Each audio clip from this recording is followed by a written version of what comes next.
Case number 1. On the morning of September 27, 1963, a 59-year-old man in a dark suit walked into the Senate caucus room in Washington, D.C.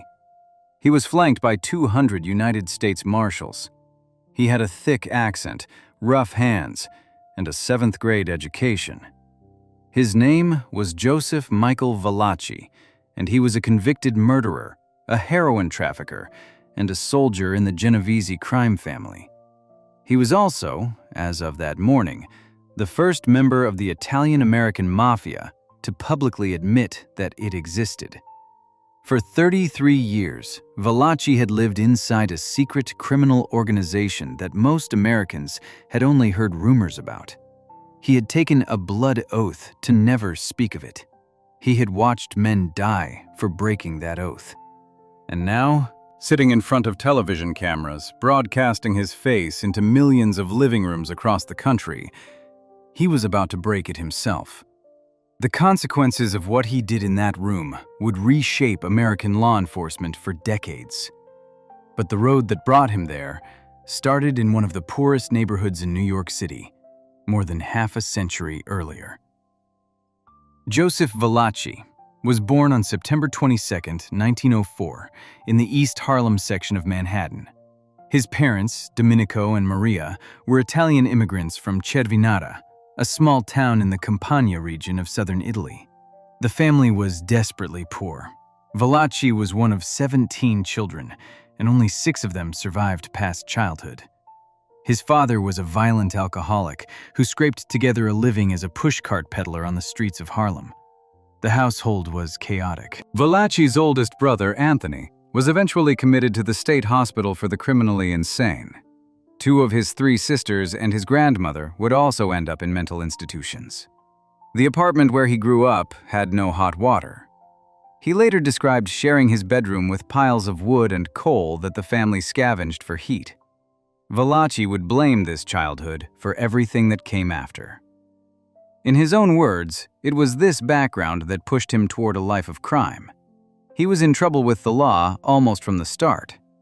As a boy, he was sent to the New York Catholic Protectory after throwing a rock at a teacher and hitting her in the eye. He dropped out of school around the age of 15 after barely completing a basic education and went to work at a garbage dump alongside his father. But his father took his wages, and Valachi resented it. He started stealing to keep money for himself. By the time he was 18, in the early 1920s, he had joined a small street gang in East Harlem known as the Minutemen. The name came from their method.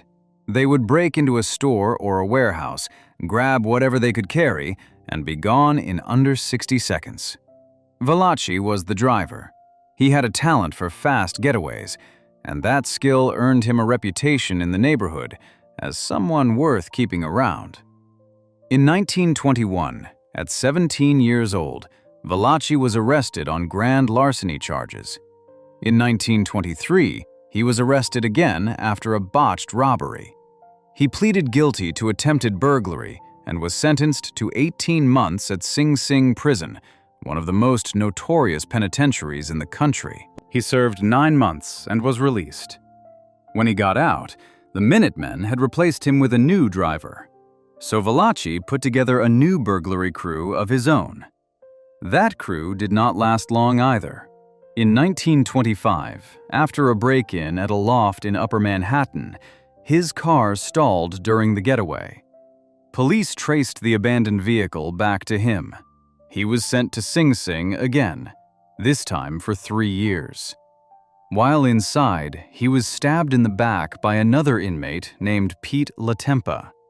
The wound required 38 stitches and nearly killed him. But it was also during this second stretch at Sing Sing that Valachi met a man who would change the direction of his life. His name was Alessandro Volero, a Neapolitan gangster from Brooklyn who had been involved in organized crime since the early 1900s. Volero taught the young Valachi about how the Italian underworld actually worked. He explained the difference between the Neapolitan and Sicilian factions and how they fought for control of the criminal rackets in New York City. He even suggested that Valachi go to Chicago and try to join Al Capone's operation. Valachi chose to stay in New York. When Valachi was released from Sing Sing on June 15, 1928, the Italian-American underworld was on the edge of a war.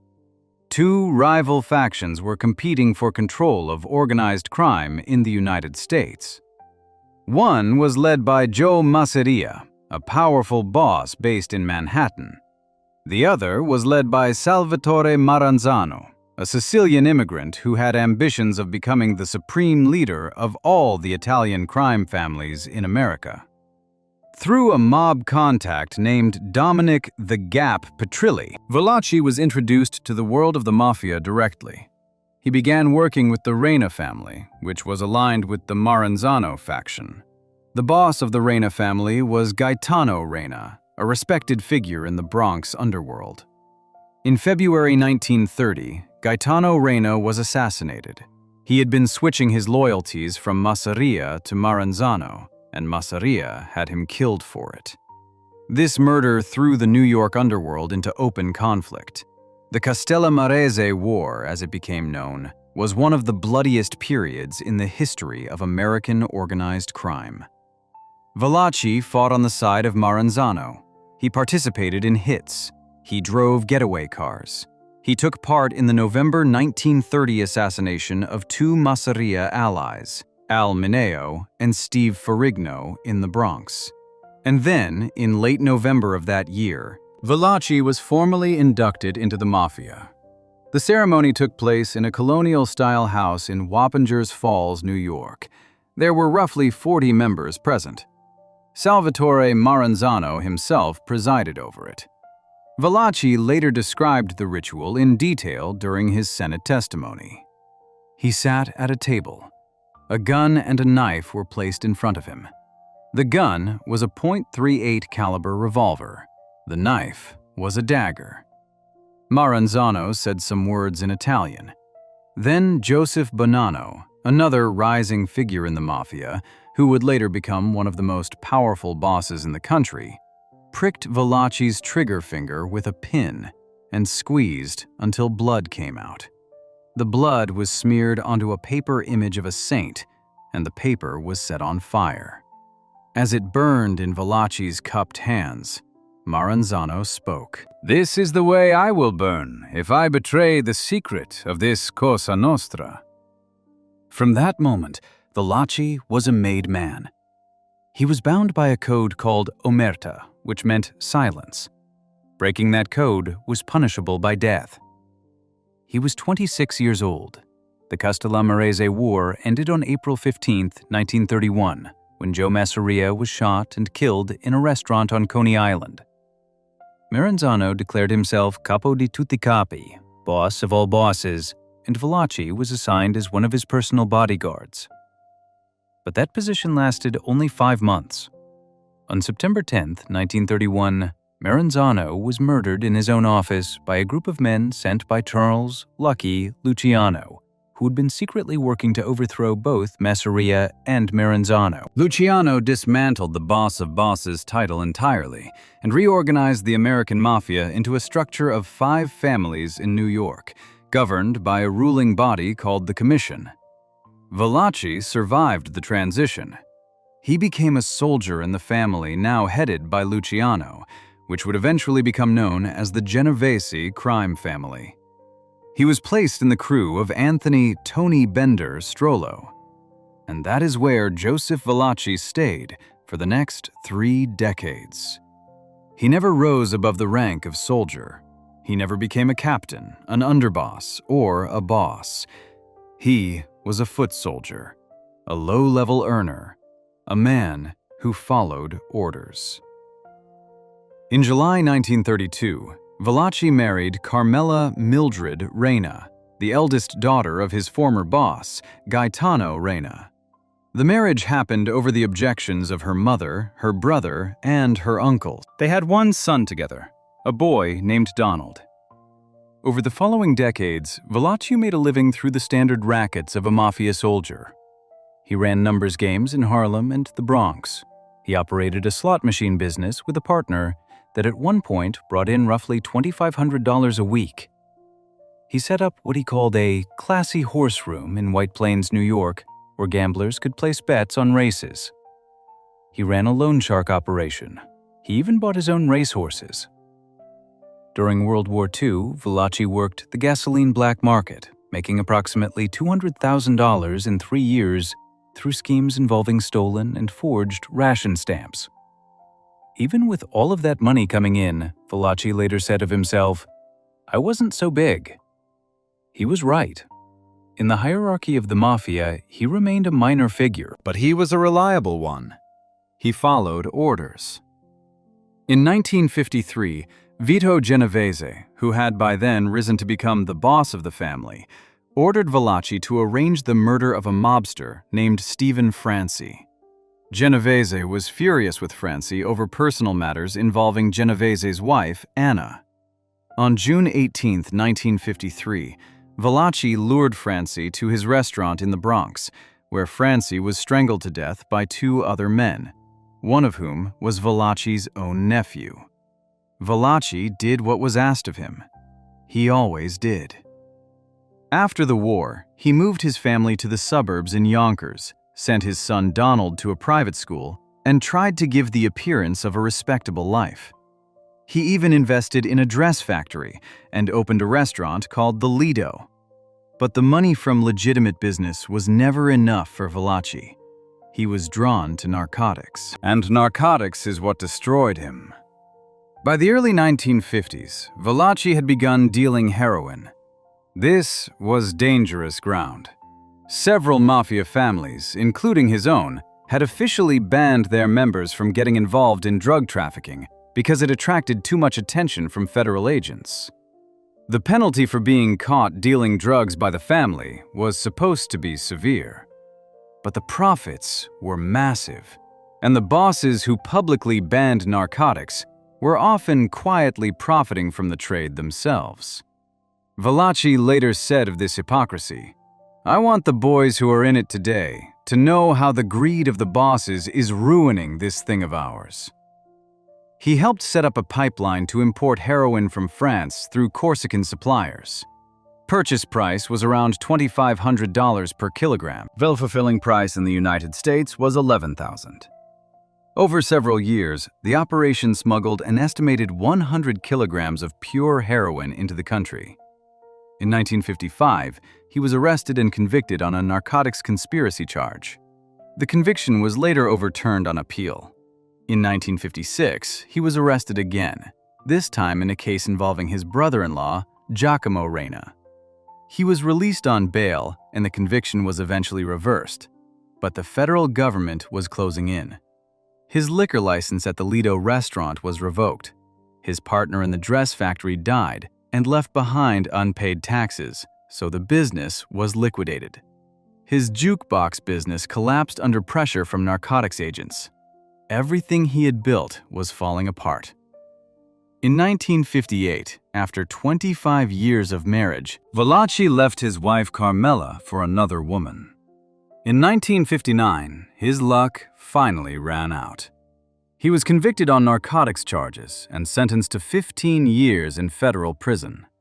He was sent to the Atlanta Federal Penitentiary, and that is where he encountered the man who would force him into the most consequential decision of his life. Vito Genovese was already there. Genovese, the boss of Valachi's crime family and one of the most feared mob figures in America, had also been convicted of heroin trafficking in 1959 and was serving a 15-year sentence. The 2 men were incarcerated in the same facility. Genovese wielded significant power even from behind bars. He controlled operations on the outside through intermediaries and maintained his authority over family members inside the prison.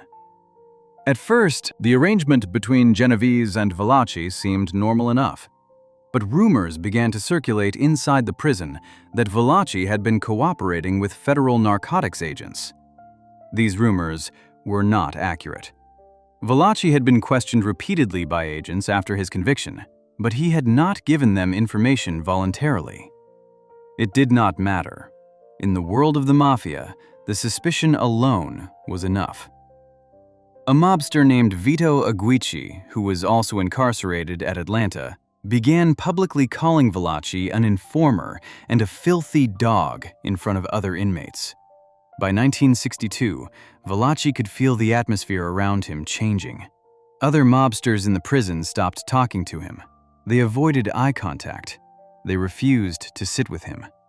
He was being isolated, slowly and deliberately, the way a target is isolated before being eliminated. One evening, in the cell he shared with Genovese and several other inmates, Genovese began talking in vague terms about loyalty and betrayal. Then, according to Valachi, Genovese suddenly leaned over and kissed him on the cheek. One of their cellmates, a young mobster named Ralph Wagner, told Valachi afterward that he had just received the kiss of death. In Mafia culture, the kiss of death was a signal. It meant you had been marked. It meant a contract had been placed on your life. Whether Genovese actually intended it that way or was simply playing psychological games has been debated ever since. What is not debated is what Valachi believed. He believed completely and with total certainty that Vito Genovese wanted him dead.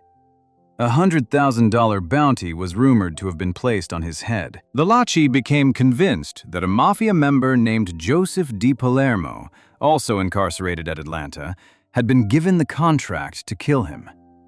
Over the next several weeks, Valachi survived what he believed were 3 separate attempts on his life.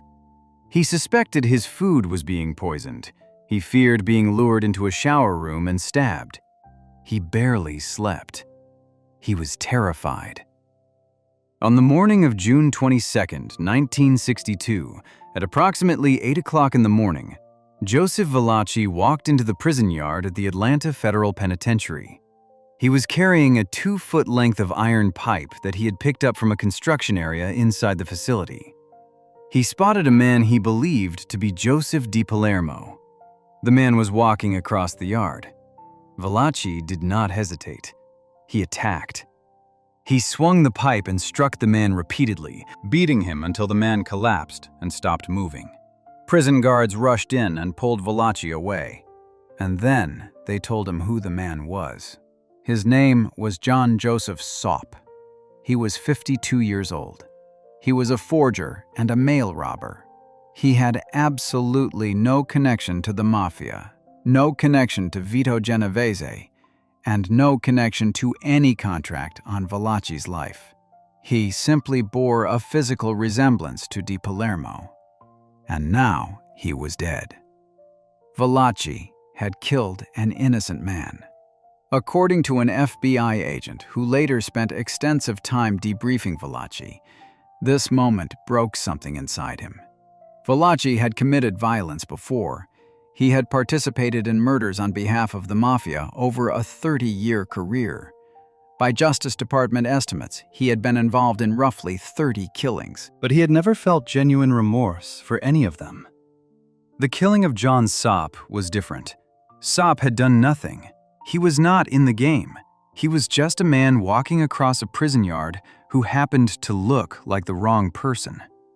Valachi was shattered by the mistake, and he was also terrified, because now he faced a new reality. He was going to be charged with murder. The death penalty was on the table. He was already serving 15 years. He had a Mafia boss in the same prison who wanted him dead, and he had just killed the wrong man with a pipe in front of witnesses. On July 13, 1962, approximately 3 weeks after the killing, Valachi made a decision that would alter the course of American criminal justice. He told prison authorities that he wanted to cooperate with the federal government.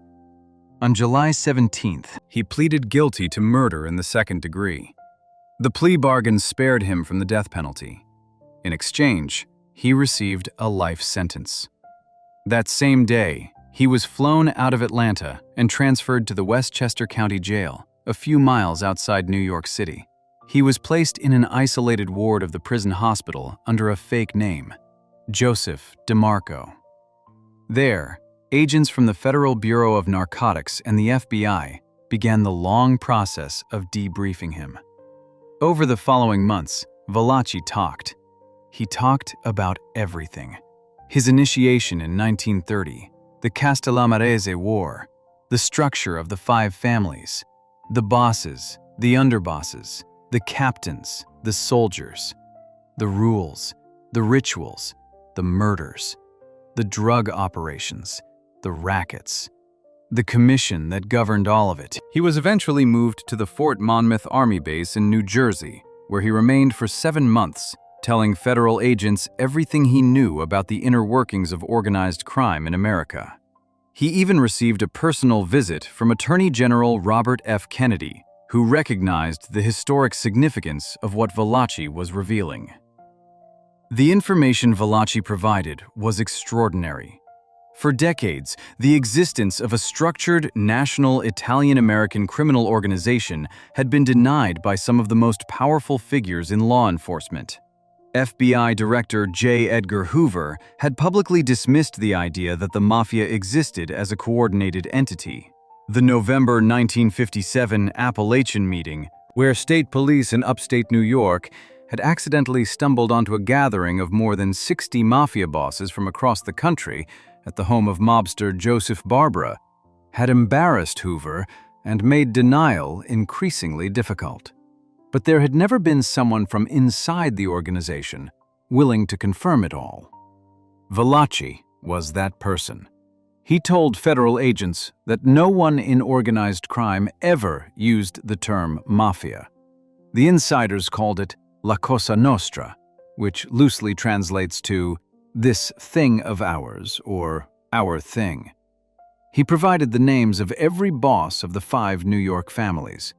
He described the chain of command within each family, from the boss at the top to the underboss, to the consigliere, to the captains who ran individual crews, down to the soldiers who carried out the work on the street. He explained how the commission functioned, how disputes were settled, how murders were approved, how new members were initiated. He aided in the solving of several previously unsolved murders. He produced over 1,100 pages of transcribed statements. In September 1963, the Senate Permanent Subcommittee on Investigations, chaired by Senator John L. McClellan of Arkansas, announced that Valachi would testify publicly. The hearings were officially titled Organized Crime and Illicit Traffic in Narcotics. They began on September 25, 1963. Attorney General Robert F. Kennedy appeared before the subcommittee and called Valachi's information the biggest single intelligence breakthrough yet in combating organized crime and racketeering in the United States. Kennedy advocated for new laws that would allow court-ordered wiretaps in racketeering investigations and grant immunity to witnesses willing to testify against criminal organizations. He stressed that, for the first time, a knowledgeable insider had broken the underworld's code of silence. 2 days later, on September 27th, Valachi himself appeared. He arrived at the Capitol building under the protection of 200 United States Marshals. There were credible threats against his life. The $100,000 bounty placed by Genovese was still active. Valachi became the first person in the United States to be offered government protection in exchange for testimony. The hearing room was packed. Television cameras carried his testimony live to millions of viewers across the country. Over 5 separate appearances across an 11-day series of hearings, on September 27th, October 1st, 2nd, 8th, and 9th, Valachi laid out the entire architecture of American organized crime. He sat at a witness table in a suit and tie, occasionally smoking a cigarette, and described his 33 years inside the Cosa Nostra in plain, blunt language. Behind him, large charts prepared by the New York City Police Department displayed the names, photographs, and relationships among the members of the 5 New York families. The Genovese family chart alone contained 142 individuals. He told the senators about his initiation ceremony. He described the gun, the knife, the blood, the burning paper. He identified the bosses of each of the 5 families as they existed in 1963. Vito Genovese, Carlo Gambino, Tommy Lucchese, Joseph Colombo, and Joe Bonanno. He explained that the organization operated through roughly 25 to 30 families nationwide, with approximately 5,000 members. He described how bosses insulated themselves from direct involvement in crimes, using layers of captains and soldiers to carry out orders so that the leadership could never be directly tied to any single criminal act. When Senator McClellan asked Valachi why he was cooperating, his answer was direct.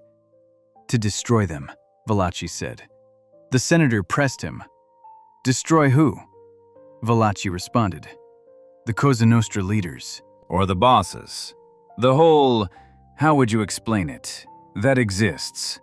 He was asked if he wanted to destroy the entire syndicate. "That is right," he said. The hearings were a national sensation. For millions of ordinary Americans, Valachi's testimony was the first time they had ever heard a member of organized crime describe how it actually worked from the inside. The stories he told about men with nicknames like the Clutching Hand and Three-Finger Brown captivated the country. But the testimony was not without its critics. Some questioned Valachi's reliability as a witness. He was a low-ranking soldier, not a boss. His knowledge of the larger strategic decisions made by Mafia leadership was limited. He sometimes talked beyond his personal experience, repeating second-hand stories from other mobsters as though they were established fact. He made at least one confirmed error, identifying a man named Robert Doyle from Stamford, Connecticut as a Mafia member. The real person Valachi was referring to lived in Hartford. A legitimate businessman in Stamford with the same name received threatening phone calls as a result. The Harvard Crimson published an editorial arguing that Valachi's testimony consisted largely of gossip and previously known information, and that the hearings had been more entertainment than substance. But the impact of the Valachi hearings went far beyond the specifics of his testimony. The hearings forced a national conversation about organized crime that could no longer be avoided. In the book Five Families, New York Times reporter Selwyn Rabb wrote that Valachi painted the first clear canvas of life inside the Mafia. He confirmed the existence of the five families. He outlined their organizational structure. He exposed the secret blood induction ceremony. He explained the effectiveness of the Omerta vow. He identified the leaders of each family, attaching a name to each organization for the first time. Attorney General Kennedy used the hearings as a platform to push for expanded investigative powers. The assassination of President John F. Kennedy just 1 month later, in November 1963, took momentum away from Robert Kennedy's war on the Mafia. But the seeds planted by Valachi's testimony grew into legislation that fundamentally transformed how the federal government fought organized crime. In 1968, Congress passed the Omnibus Crime Control and Safe Streets Act, which authorized the use of court-ordered electronic surveillance in investigating specific federal crimes. 2 years later, in 1970, President Richard Nixon signed the Organized Crime Control Act into law. That act included a provision now known as the Racketeer Influenced and Corrupt Organizations Statute, or RICO. The RICO Act allowed prosecutors to charge the leaders of criminal enterprises with all of the crimes committed by members of that enterprise, even if the leaders had never personally carried out a single one. It was a direct response to the problem Valachi had described: bosses who gave orders but kept their hands clean. RICO would become the single most powerful weapon the federal government ever deployed against the Mafia, leading to the conviction of bosses across the country in the decades that followed. The hearings also contributed to the creation of the Federal Witness Protection Program, a system designed to protect government witnesses and their families from retaliation by organized crime. Valachi, in many ways, was the proof of concept. He was the first person to demonstrate that a Mafia insider could survive breaking the code of silence if the government provided adequate protection. After the hearings, Valachi was moved through a series of federal facilities under heavy guard. He was held for a time in a prison in Washington, D.C. In 1964, the Justice Department encouraged him to write down his life story. What Valachi produced was a rambling, handwritten, 1,180-page manuscript titled The Real Thing. It covered everything from his childhood in East Harlem to his decades inside the Cosa Nostra. Attorney General Nicholas Katzenbach authorized journalist Peter Maas to edit the manuscript and interview Valachi for a book. But Italian-American advocacy groups launched a national campaign against the project, arguing that it would reinforce negative ethnic stereotypes. In May 1966, Katzenbach reversed course and asked a federal court to block publication. It was the first time a U.S. Attorney General had ever attempted to stop the publication of a book. Maas was unable to publish Valachi's original manuscript, but he wrote his own account based on his interviews with Valachi. That book, The Valachi Papers, was published in 1968 and became a bestseller. It was later adapted into a 1972 film starring Charles Bronson as Valachi. On March 22, 1966, Valachi was transferred to the federal prison at Milan, Michigan. On September 14, 1968, he was moved to the Federal Correctional Institution at La Tuna, located near El Paso, Texas.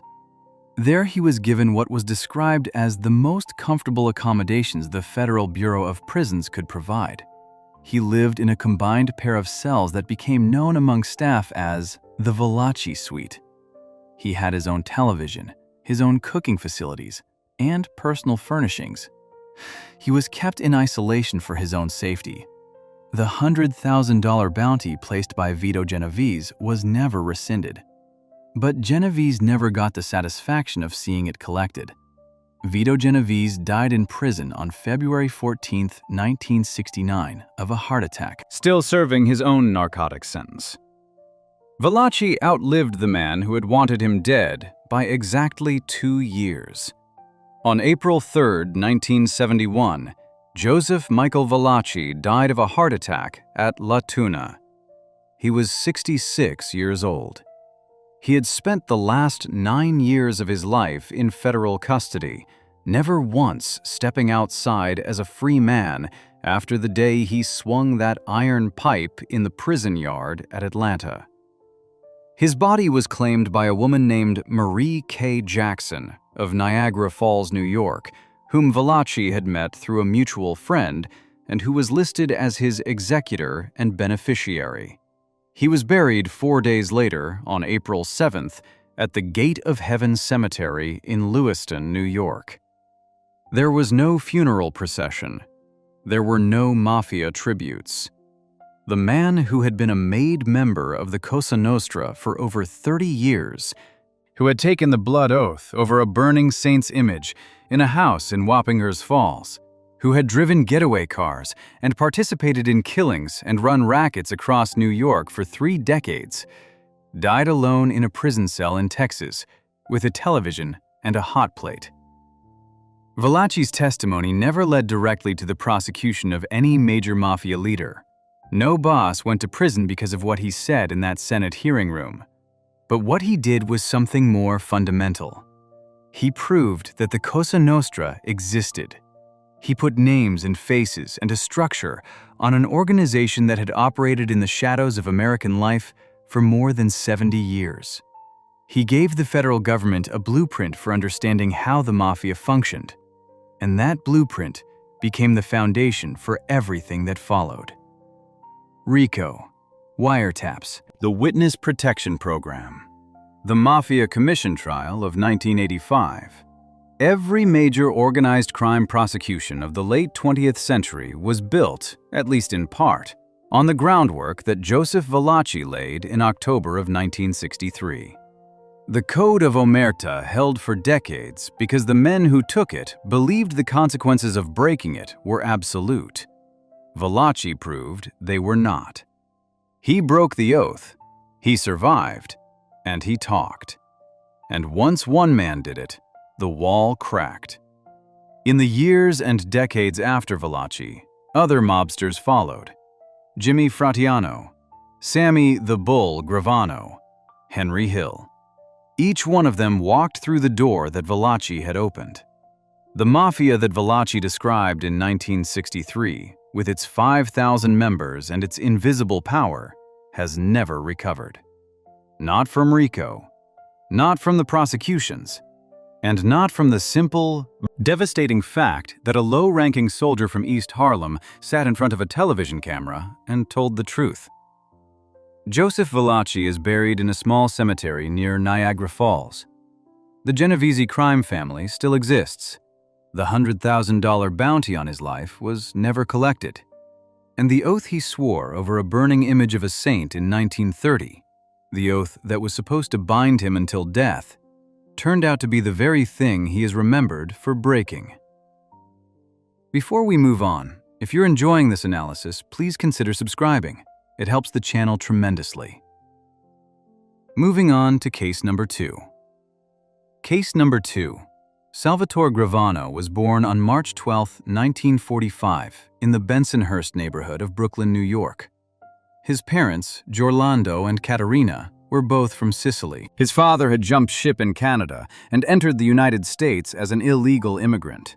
His mother had arrived as a baby through normal channels. They were not criminals. Giorlando painted houses for a living until he contracted lead poisoning and had to stop. After that, a Jewish clothing manufacturer helped finance a small dress factory for the couple, and Caterina, a skilled seamstress, ran it alongside her husband. They lived on 78th Street in Bensonhurst, a neighborhood that was almost entirely Italian-American at the time. Salvatore was the youngest of 5 children. Only 2 of his sisters survived childhood. The family was not wealthy, but they got by. They provided a stable home. And yet their youngest son would grow up to become one of the most feared killers in the history of American organized crime. From the very start, the boy had problems. Early on, a relative noticed that he looked just like his uncle Sammy. The family dropped the name Salvatore and started calling him Sammy instead. That name stuck for the rest of his life. Young Sammy struggled badly in school. He had severe dyslexia, but at the time, nobody understood what that was. His teachers labeled him a slow learner.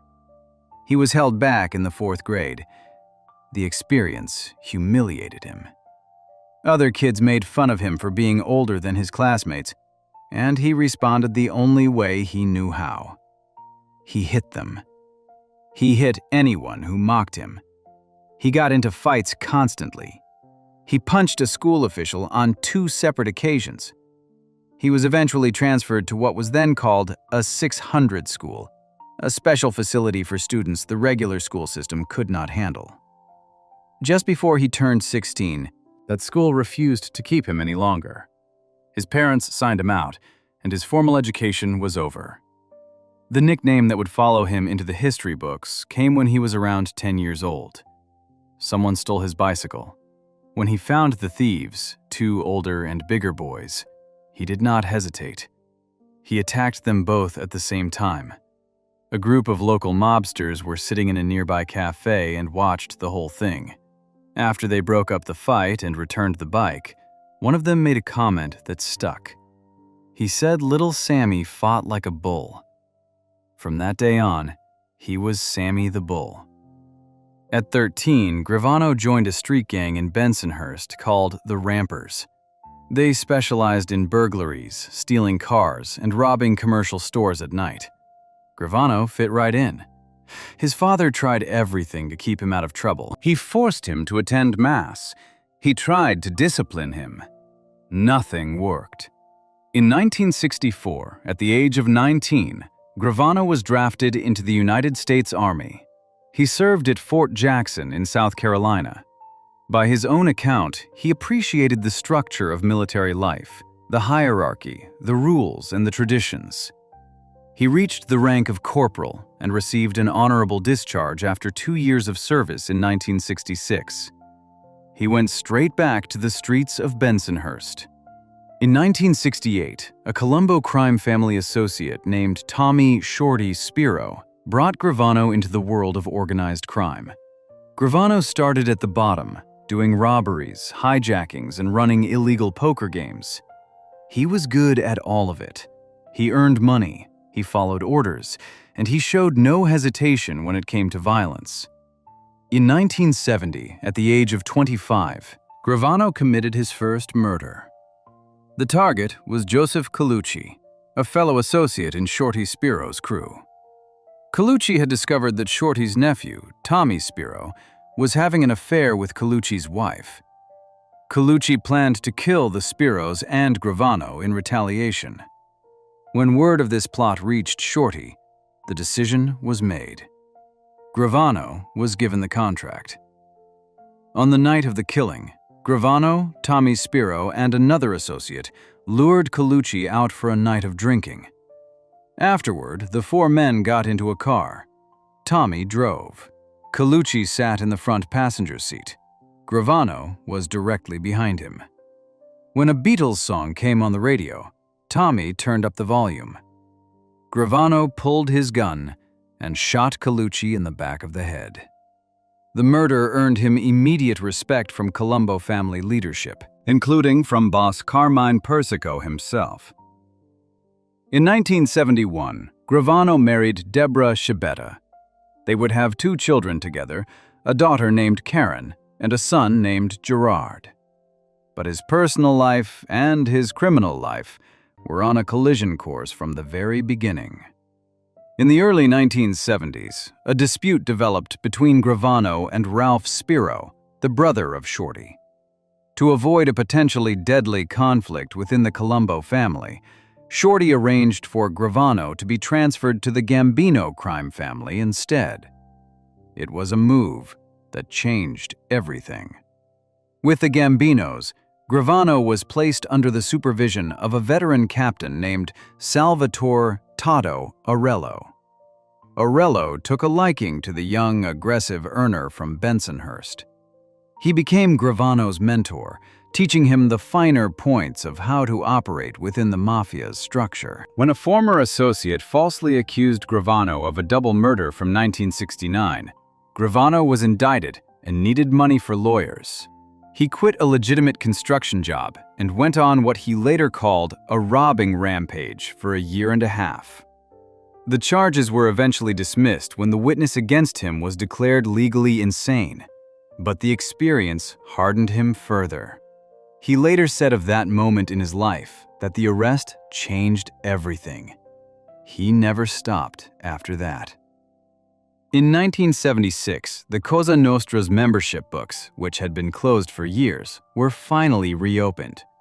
Gravano was one of the first to be inducted as a made member of the Gambino family. He described the day of his initiation as the best of his life. From there, his rise was steady. He built a construction business. He gained control over lucrative Teamsters Local 282 rackets, which gave the Gambino family effective veto power over major construction projects in New York City. He opened a popular nightclub called the Plaza Suite in the Gravesend section of Brooklyn. He invested in racehorses. He built an estate for his family in Ocean County, New Jersey. At the peak of his earning years, estimates put his income between $5 and $20 million annually. But violence was always part of the package. In 1977, Gravano and an associate named Louis Milito carried out a drive-by shooting. A 16-year-old boy named Alan Kaiser, who had no connection to the Mafia whatsoever, happened to witness the shooting. Gravano killed him. Kaiser had simply been in the wrong place at the wrong time. He bore a resemblance to a man who had robbed one of Gravano's businesses, and that mistaken identity cost him his life. The murder remained unsolved for 13 years, until Gravano himself confessed to it after he began cooperating with the government. In 1978, Gravano's loyalty was tested in one of the most painful ways possible. His brother-in-law, Nicholas Schibetta, the brother of his wife Deborah, had developed serious alcohol and cocaine problems. Schibetta's erratic behavior attracted the attention of Gambino leadership. He insulted the daughter of George DeCicco, whose nephew, Frank DeCicco, was a rising figure in the family. Boss Paul Castellano ordered Schibetta killed. The order specifically stated that Gravano should not be informed, but word reached him anyway through Frank DeCicco. Gravano was furious. He initially wanted to kill Castellano for ordering the hit. Instead, he beat Scibetta badly, hoping it would satisfy the bosses and spare his brother-in-law's life. It did not work. Castellano wanted him dead. Gravano eventually agreed to let the murder go forward. Nicholas Scibetta disappeared. The only part of his body ever recovered was one of his hands. He was declared legally dead in 1985. By the mid-1980s, the Gambino family was in turmoil. Paul Castellano, who had been boss since Carlo Gambino's death in 1976, was facing two major federal indictments. He had grown isolated, ruling from his mansion on Staten Island and losing touch with many of his captains. When the family's longtime underboss, Aniello Della Croce, died of cancer on December 2, 1985, Castellano did not attend the wake or the funeral. To men like John Gotti, who had been mentored by Della Croce, this was an unforgivable insult. Castellano then bypassed senior members of the family and promoted his personal bodyguard, Thomas Bellotti, to the position of underboss. That decision sealed his fate. Gotti began planning a coup. He recruited Gravano, Frank DeCicco, and veteran Captain Joseph "Joe" Piney Armoni into the conspiracy. Gravano's first choice for the new boss was actually DeCicco, not Gotti. But DeCicco argued that Gotti's personality and charisma made him better suited for the role. The two men made a private pact. If Gotti turned out to be a bad boss, they would kill him within a year and take over the family themselves. The date was set for December 16, 1985. DeCicco had arranged for Castellano and Bellotti to attend a meeting at Sparks Steakhouse on East 46th Street in Midtown Manhattan. A team of 11 men was assembled. 4 shooters were positioned near the restaurant entrance, dressed in matching beige trench coats and Russian-style fur hats, so that witnesses would remember the outfits, not the faces. 3 backup gunmen waited down the street. Gotti and Gravano sat in a parked car across from the restaurant with tinted windows, watching.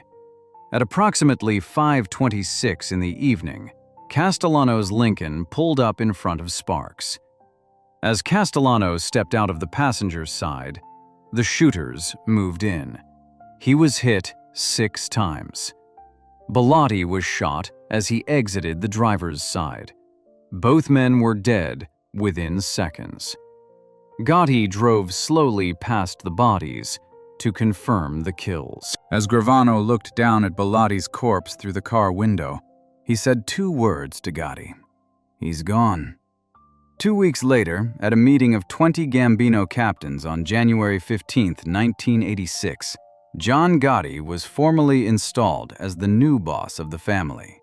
Gotti selected Frank DeCicco as his underboss and elevated Gravano to captain, taking over Tado Arello's crew after Arello stepped down. But just 4 months later, on April 13, 1986, DeCicco was killed by a car bomb outside a social club in Bensonhurst. The bombing was ordered by Genovese family boss Vincent Gigante, who was furious that the Castellano hit had been carried out without the commission's approval. The bomb had been intended to kill Gotti as well, but Gotti had canceled his plans to visit the club that day. With DeCicco dead, Gravano's importance within the family increased dramatically. By 1987, he had been promoted to consigliere. In 1988, Gotti elevated him again, this time to underboss. Sammy the Bull was now the second most powerful man in what was widely considered the most powerful mafia family in the United States. The FBI, however, had been closing in on the Gambino family for years. In November 1989, agents planted listening devices in an apartment above the Ravenite Social Club at 247 Mulberry Street in Little Italy, a building that Gotti used as his headquarters.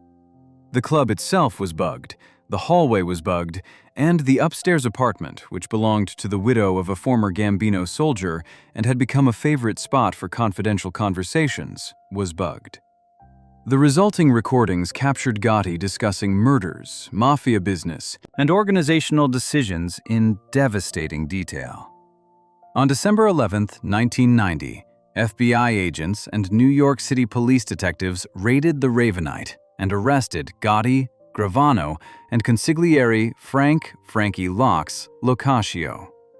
All three were charged with racketeering, murder, conspiracy, illegal gambling, loan sharking, obstruction of justice, bribery, and tax evasion. Gotti himself was charged with ordering 5 specific murders, including those of Castellano and Bellotti. Based on the strength of the taped evidence, all 3 defendants were denied bail. In the months leading up to trial, Gravano heard the wiretap recordings for the first time during pre-trial hearings. What he heard changed everything. On the tapes, Gotti could be heard making disparaging remarks about Gravano, calling him too greedy, and attempting to rewrite the history of several murders to place the blame on Gravano instead of himself. In particular, a recording from December 12, 1989, captured Gotti lying about the circumstances surrounding the killings of Robert DiBernardo, Liborio Melito, and Louis de Bono, all of which Gotti had in fact ordered. Gravano had not been present in the apartment that day, so it was during the court proceedings that he heard, for the first time, how his boss had been talking about him behind his back. To make matters worse, prosecutors successfully argued to disqualify 2 of Gotti's preferred defense attorneys, Bruce Cutler and Gerald Shargell, on the grounds that they were part of the evidence. Gotti attempted a reconciliation with Gravano, but it failed. Gravano was now convinced that Gotti was trying to sacrifice him to save himself. On November 13, 1991, Gravano made the decision to cooperate with the federal government. He formally agreed to testify against Gotti. He was the first member of the hierarchy of a New York crime family to turn government witness, and only the second underboss in American Mafia history to do so, after Philadelphia's Philip Leonetti. The trial of John Gotti and Frank Locascio began in January 1992 at the United States District Court for the Eastern District of New York before Judge I. Leo Glasser. For the first time in a Brooklyn federal case, the jury was fully anonymous and sequestered throughout the trial, a precaution taken because of Gotti's well-known history of jury tampering. The prosecution, led by attorneys Andrew Maloney and John Gleason, opened their case on February 12th by playing the Ravenite wiretap recordings for the jury. On March 2nd, they called their star witness. Gravano took the stand and testified over the course of 9 days. He confirmed Gotti's position as boss of the Gambino family.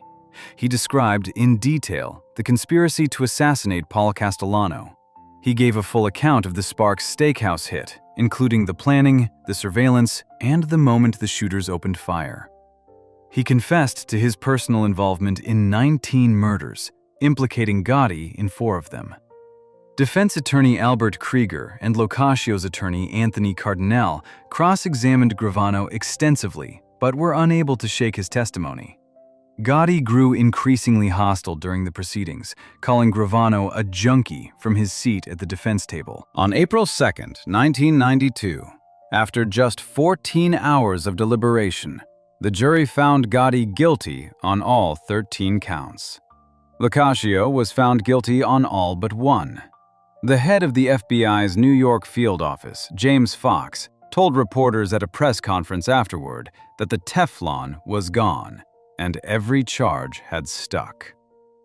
On June 23, 1992, Judge Glasser sentenced both men to life in prison without the possibility of parole, plus a $250,000 fine.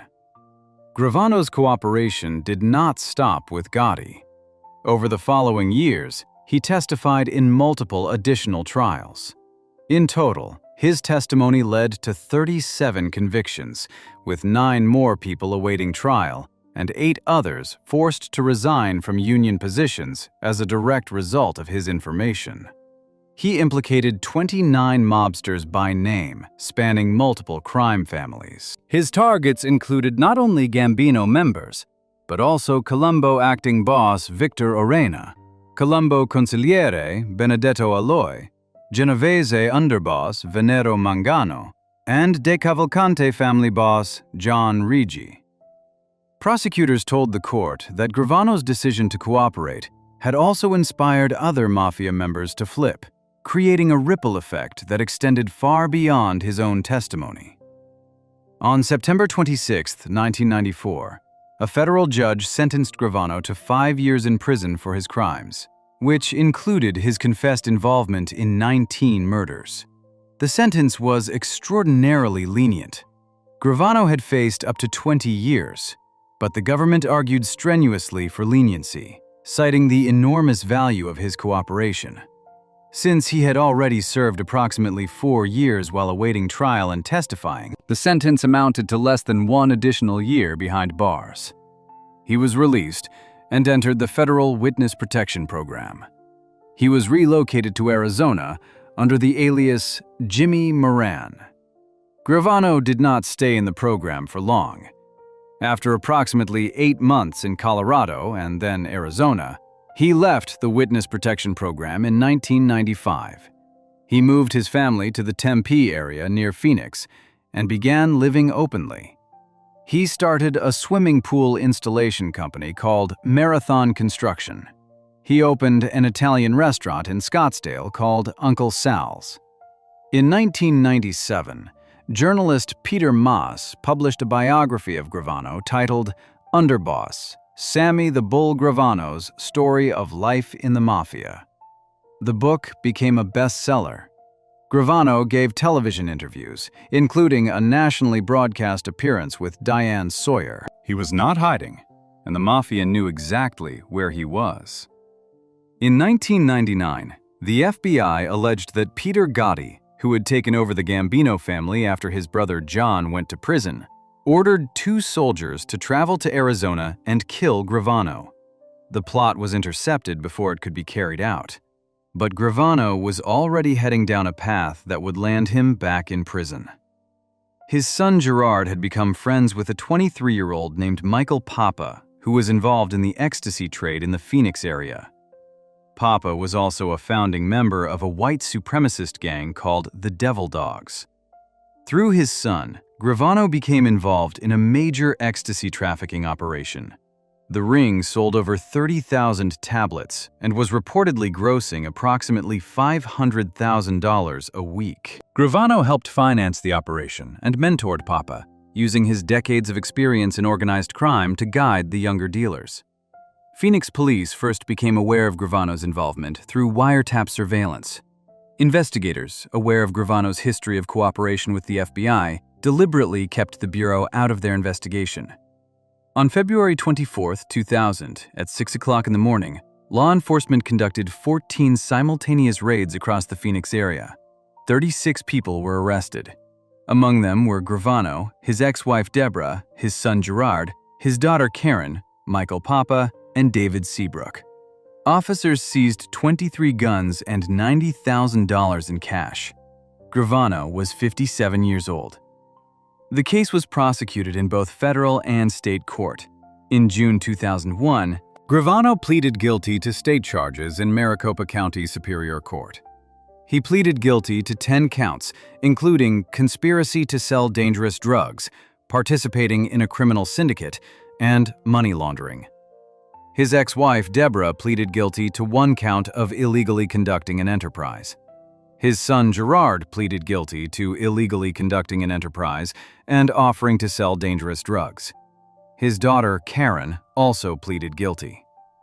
Separately, Gravano was indicted on federal charges in New York for his role in the drug ring. In September 2002, a federal judge in New York sentenced Gravano to 20 years in prison without the possibility of parole. A month later, in October 2002, he was sentenced in Arizona to 19 years in prison to be served concurrently with the federal sentence. Gerard received 9 years and 3 months. Deborah received 5 years of supervised probation. The Arizona Attorney General's office seized the family's property, including their home in Tempe, the restaurant, the construction company, a bulletproof vest, a cache of weapons, jewelry, $93,000 in cash, and $25,000 in bank accounts. While serving his sentence, Gravano was diagnosed with Graves' disease, a thyroid disorder that causes fatigue, weight loss, and hair loss. At his drug trial, he appeared visibly thinner and had lost hair from his head and eyebrows. He served time in the Arizona State Prison System at a special services unit, kept separate from the general population for his own safety.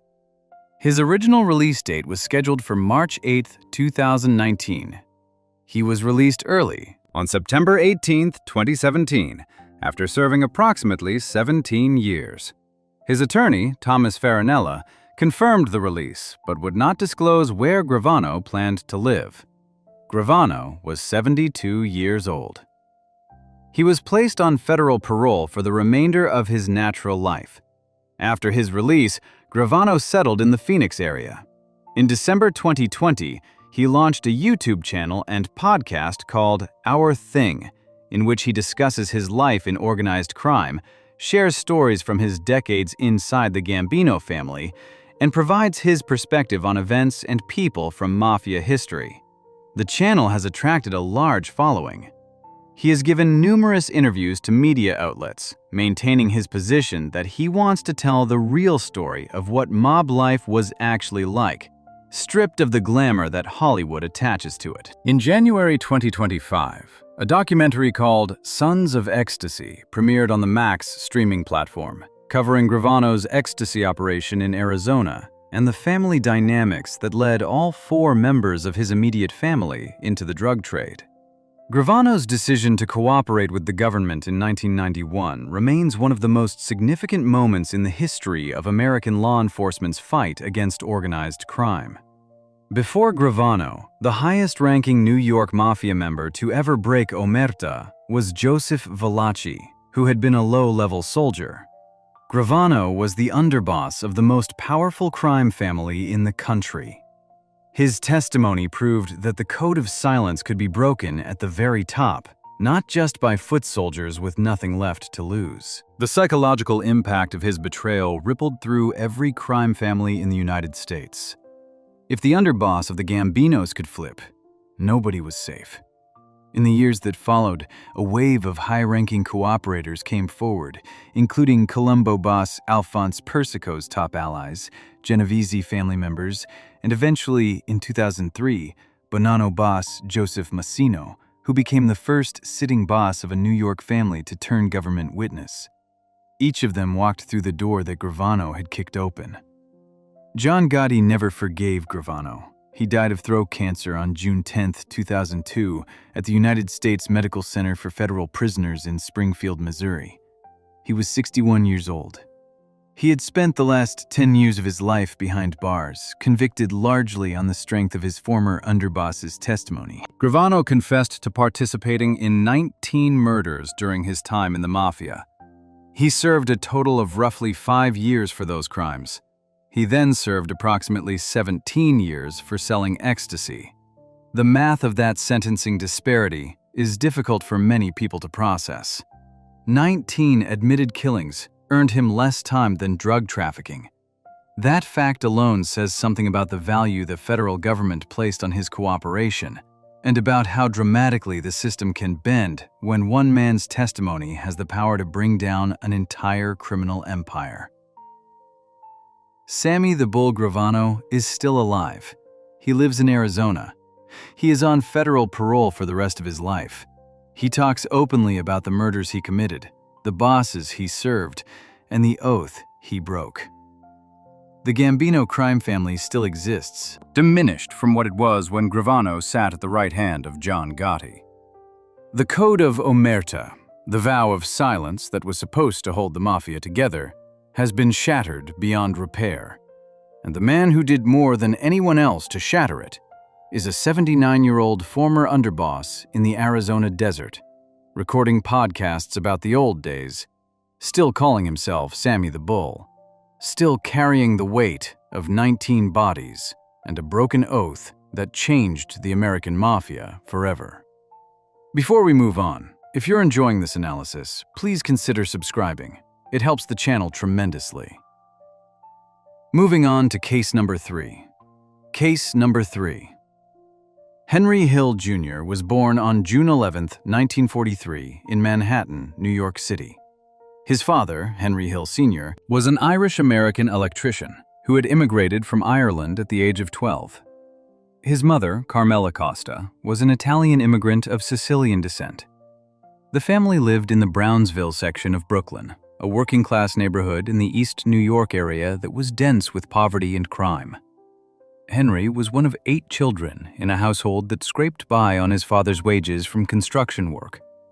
The family was not involved in crime.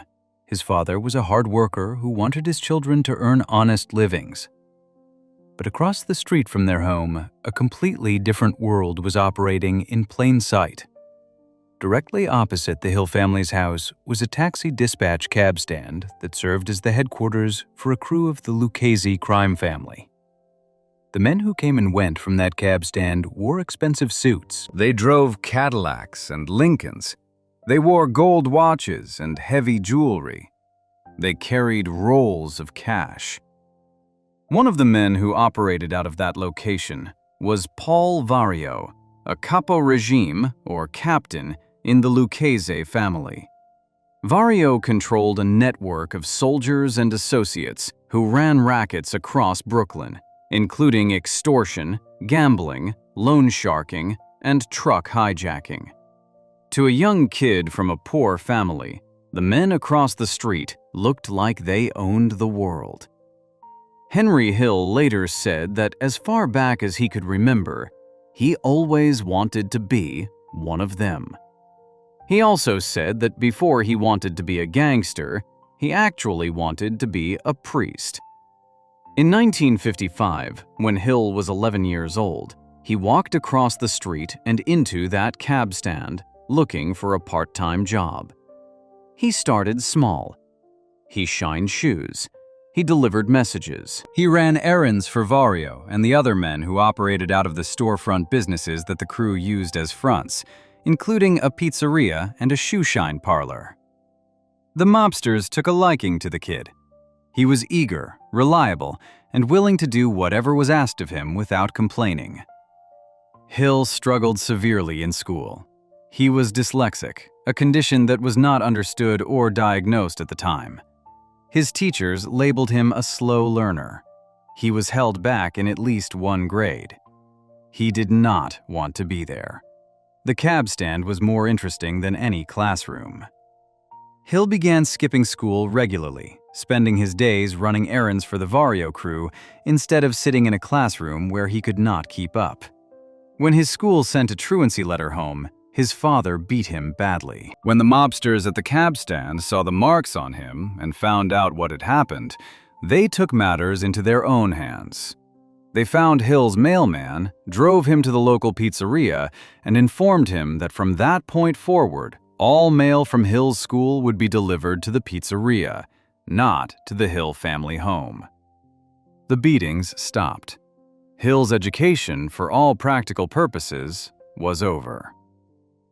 In 1956, at the age of 13, Hill met the man who would become his closest criminal partner. His name was James Burke, though everyone called him Jimmy. Burke was a notorious hijacker and Lucchese associate who specialized in robbing trucks that came in and out of John F. Kennedy International Airport. That first meeting happened during a card game at the cab stand.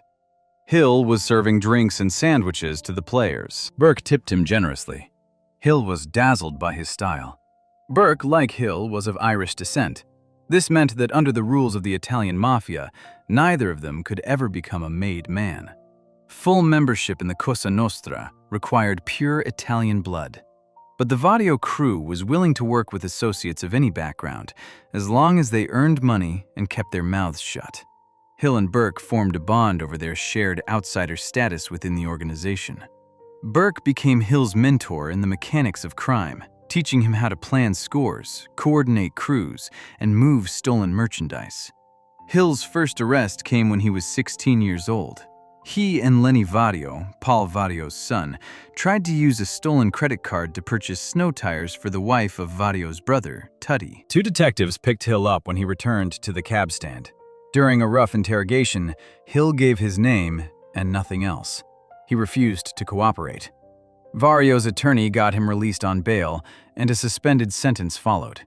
That silence earned Hill enormous respect from both Vario and Burke. In the Mafia, the most important thing a young associate could do was prove that he would never talk. Hill had passed the test. In June 1960, at the age of 17, Hill joined the United States Army.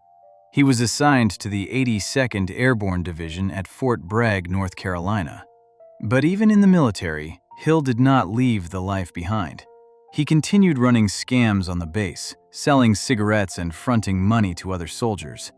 He also continued his contact with the Vario crew back in Brooklyn.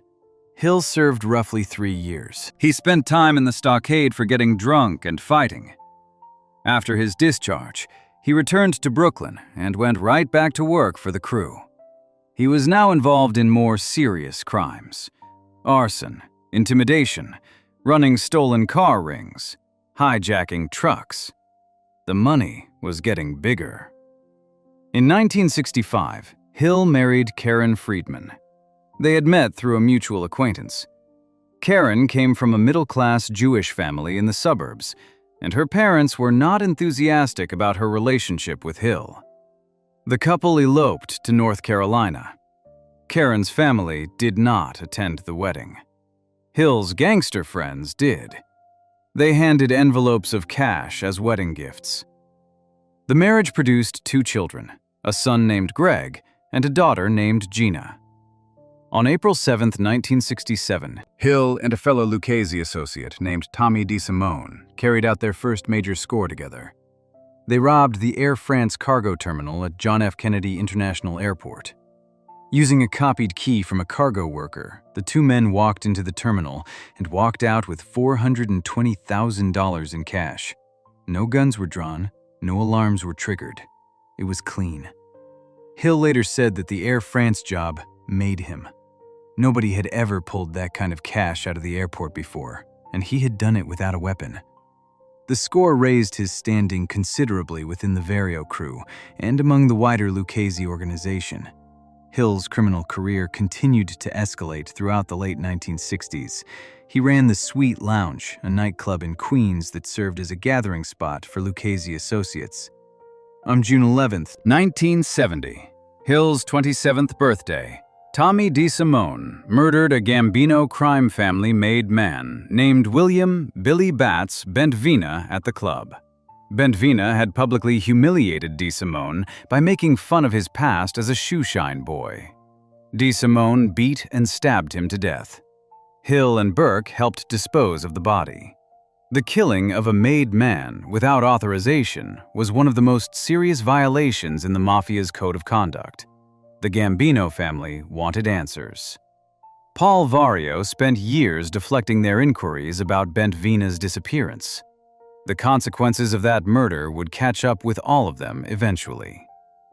In 1972, Hill and Burke traveled to Florida to collect a gambling debt from a man whose sister happened to work as a typist for the FBI. They assaulted the man. The sister reported it. Hill and Burke were arrested and charged with extortion. Both were convicted and sentenced to 10 years in federal prison. Hill was sent to the United States Penitentiary at Lewisburg, Pennsylvania.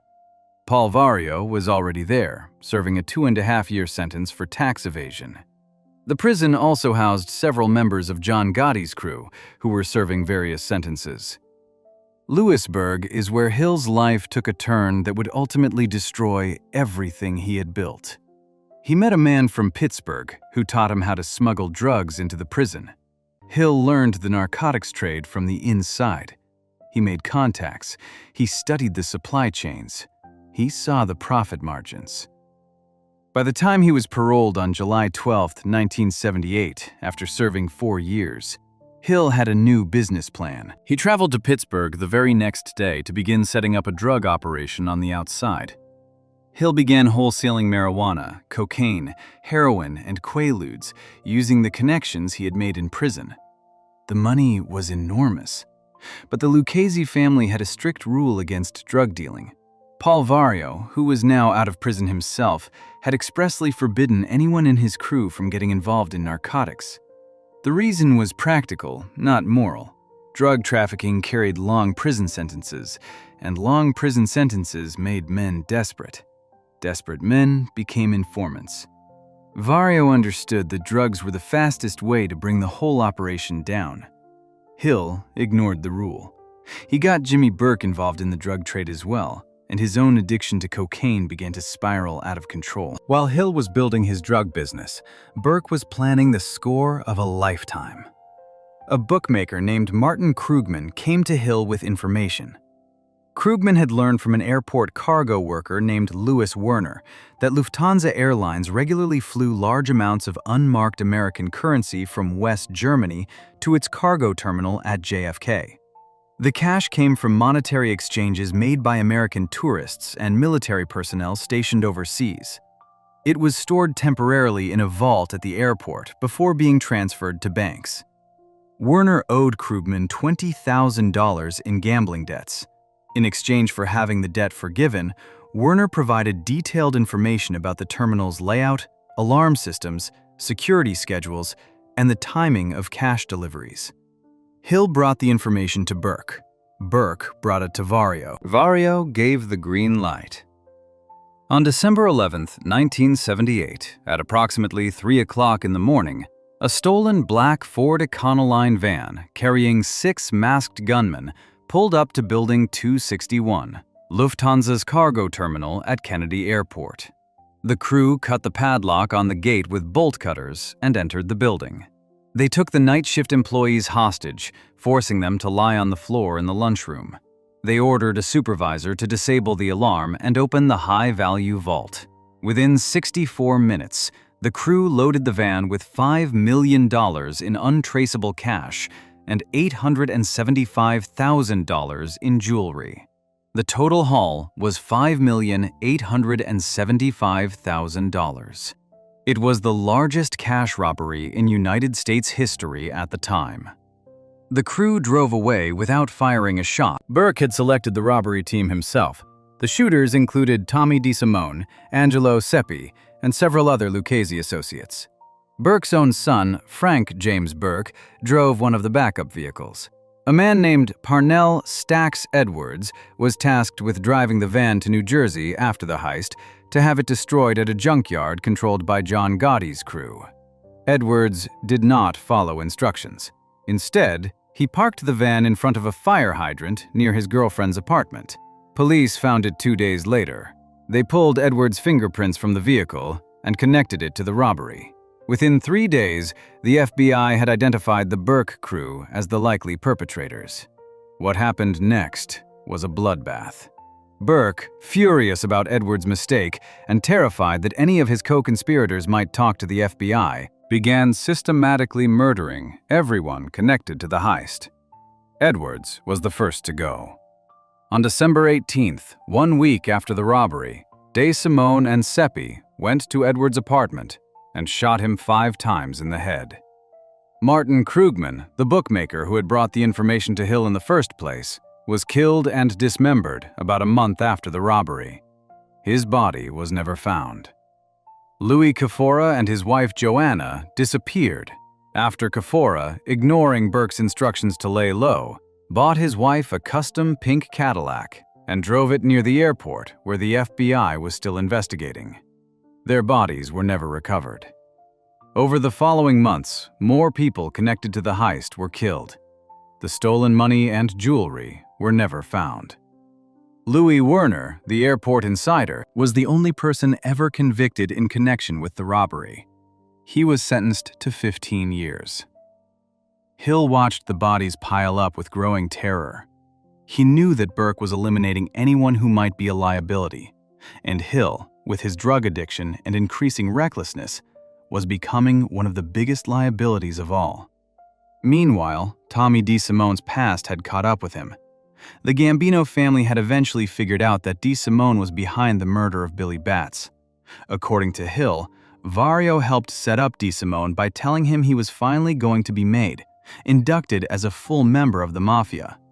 On what DeSimone believed would be his initiation day, in January 1979, he walked into a room expecting a ceremony. Instead, he was killed. His body was never recovered. Throughout 1979 and into 1980, Mills' cocaine addiction worsened. He was using heavily, sleeping erratically, and becoming increasingly paranoid. His drug operation was sprawling and sloppy. Narcotics detectives Daniel Mann and William Broder had put him under surveillance after a young courier working as a mule for Hill informed them about his operation. The informant told the detectives that Hill was connected to the Lucchese family, was close to both Vario and Burke, and had probably been involved in the Lufthansa robbery. Mann and Broder obtained wiretaps and compiled thousands of recorded phone calls. Hill and his associates used coded language, but the investigators built their case methodically. During this same period, Bill and two associates from Pittsburgh had also orchestrated a point-shaving scandal involving the Boston College basketball team during the 1978-79 season.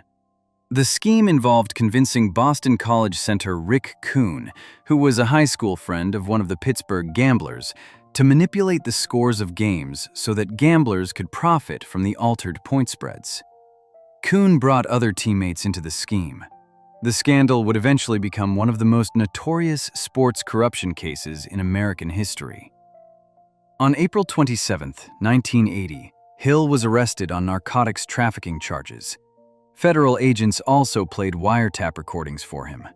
On one tape, Hill heard his associates Angelo Seppi and Anthony Stabile telling Burke that Hill was no good and a junkie, and urging Burke to deal with the problem. On another tape, Burke could be heard telling Vario that Hill needed to be whacked. Hill was released on bail. Burke told him they should meet at a bar Hill had never heard of before. Hill grew suspicious. Burke then suggested they travel together to Florida to carry out a contract killing. Hill had never been asked to kill anyone before. He was convinced the trip was a setup, that Burke planned to murder him in Florida and dispose of his body where it would never be found. Edward McDonald, the head of the Brooklyn Organized Crime Strike Force, decided not to take any chances. He arrested Hill as a material witness in the Lufthansa robbery. On May 27, 1980, Hill signed a cooperation agreement with the United States Department of Justice Organized Crime Strike Force. He agreed to become a government informant. He would testify against everyone. In exchange, he would receive protection and a reduced sentence for his own crimes. Hill talked about everything: the Lufthansa heist, the Billy Batts murder, the truck hijackings, the extortion, the arson, the Boston College point-shaving scheme, the drug trafficking. He gave the government names, dates, locations, and methods. His testimony ultimately led to 50 convictions. Among the most significant were those of Paul Vario and Jimmy Burke. Vario was convicted of helping Hill obtain a fraudulent no-show job that contributed to his early parole from his extortion sentence. Vario was also convicted of extorting freight companies at Kennedy Airport. He was sentenced to a term of imprisonment and was transferred to a federal facility. He never came home. Paul Vario died in prison on November 22, 1988, at the age of 73, from respiratory failure. Burke's case took a different path. The government was never able to charge Burke directly for the Lufthansa robbery because the evidence connecting him to it, while circumstantial and substantial, did not meet the threshold for prosecution without additional corroboration. Instead, Burke was convicted for his role in the 1978 to 1979 Boston College point-shaving scandal. He received a 12-year sentence.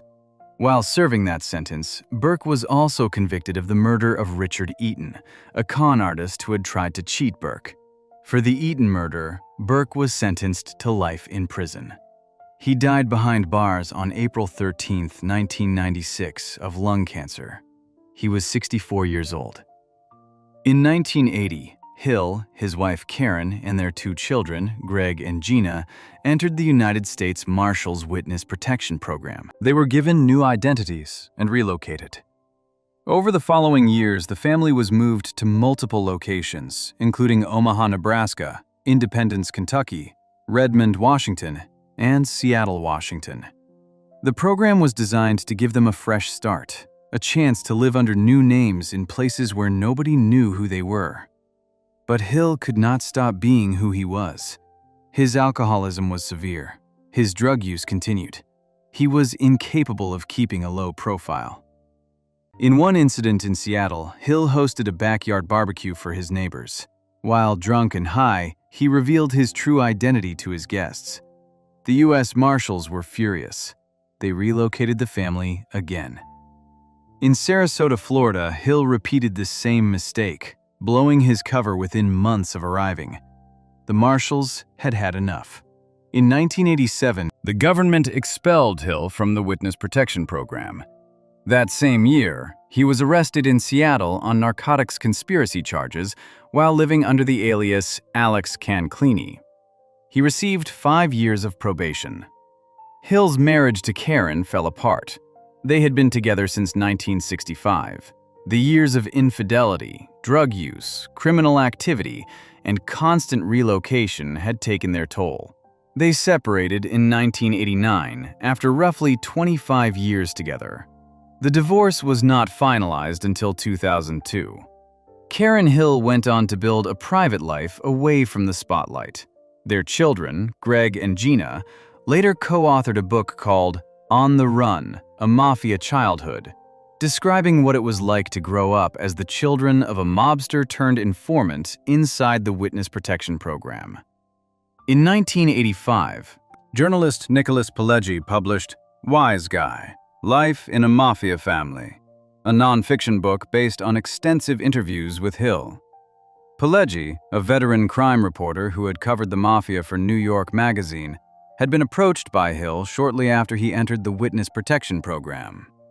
The book was a detailed, first-person account of Hill's 25 years as a Lucchese associate, from his childhood in Brownsville through the Lufthansa heist and his decision to cooperate. It became a bestseller. Director Martin Scorsese read it and immediately recognized its potential as a film. Scorsese and Pileggi co-wrote the screenplay. The resulting film, Goodfellas, was released in 1990. Ray Liotta played Hill. Robert De Niro played Jimmy Burke, renamed Jimmy Conway in the film. Joe Pesci played Tommy DeSimone, renamed Tommy DeVito. Paul Sorvino played Paul Vario, renamed Paul Cicero. The film was nominated for 6 Academy Awards, and Pesci won the Oscar for Best Supporting Actor. Goodfellas is widely considered one of the greatest crime films ever made. Hill's life after the Witness Protection Program was a long, messy decline, punctuated by arrests, public appearances, and failed business ventures. He married a second time to a woman named Kelly Allure, but that marriage also ended. He later became engaged to Lisa Caserta, with whom he spent the last years of his life in Topanga Canyon, California. He was arrested multiple times throughout the 1990s and 2000s for offenses including narcotics possession, assault, public intoxication, disorderly conduct, and drunk driving. He once said of his addiction that he had been on every drug humanly possible and could not get a handle on alcohol. He would stay clean for 2 or 2.5 years, and then something would trigger a relapse. Despite all of it, Hill leaned into his notoriety. He appeared on The Howard Stern Show. He was interviewed by Charlie Rose on 60 Minutes. He made appearances on television programs about organized crime. He published several books, including A Goodfellas Guide to New York and Gangsters and Goodfellas. He sold his own brand of spaghetti sauce online called Sunday Gravy. He worked for a time as a chef at an Italian restaurant in North Platte, Nebraska. In October 2007, he opened an Italian restaurant in West Haven, Connecticut called Wise Guys. It closed a month later after a fire. He took classes to become a drug and alcohol counselor. He painted artwork and sold it. He collaborated with author Daniel Simone on a book about the Lufthansa heist, which was published after his death in 2015. In 2010, he was inducted into the Museum of the American Gangster in New York City. Through all of it, the Mafia never killed him. A bounty reportedly as high as $1 million was placed on his head at various points. In 2011, a former associate named Greg Bucciaroni alleged that after Hill's 1980 arrest, Burke had offered him money to arrange a meeting with Hill at a Brooklyn grocery store so that Burke could have him murdered. Bucciaroni said he quietly refused to get involved. But the hit never happened. Burke was arrested before he could carry it out. And after Burke and Vario died in prison, the urgency to eliminate Hill seemed to fade. He had done his damage. The men he betrayed were dead or locked up. The information he provided had already reshaped the federal government's approach to organized crime prosecution. Killing him would have been revenge, not prevention. Hill claimed for the rest of his life that he never personally killed anyone. He admitted to participating in acts of violence. He admitted to being present at murders. He admitted to helping dispose of bodies. But he maintained that he never pulled the trigger himself.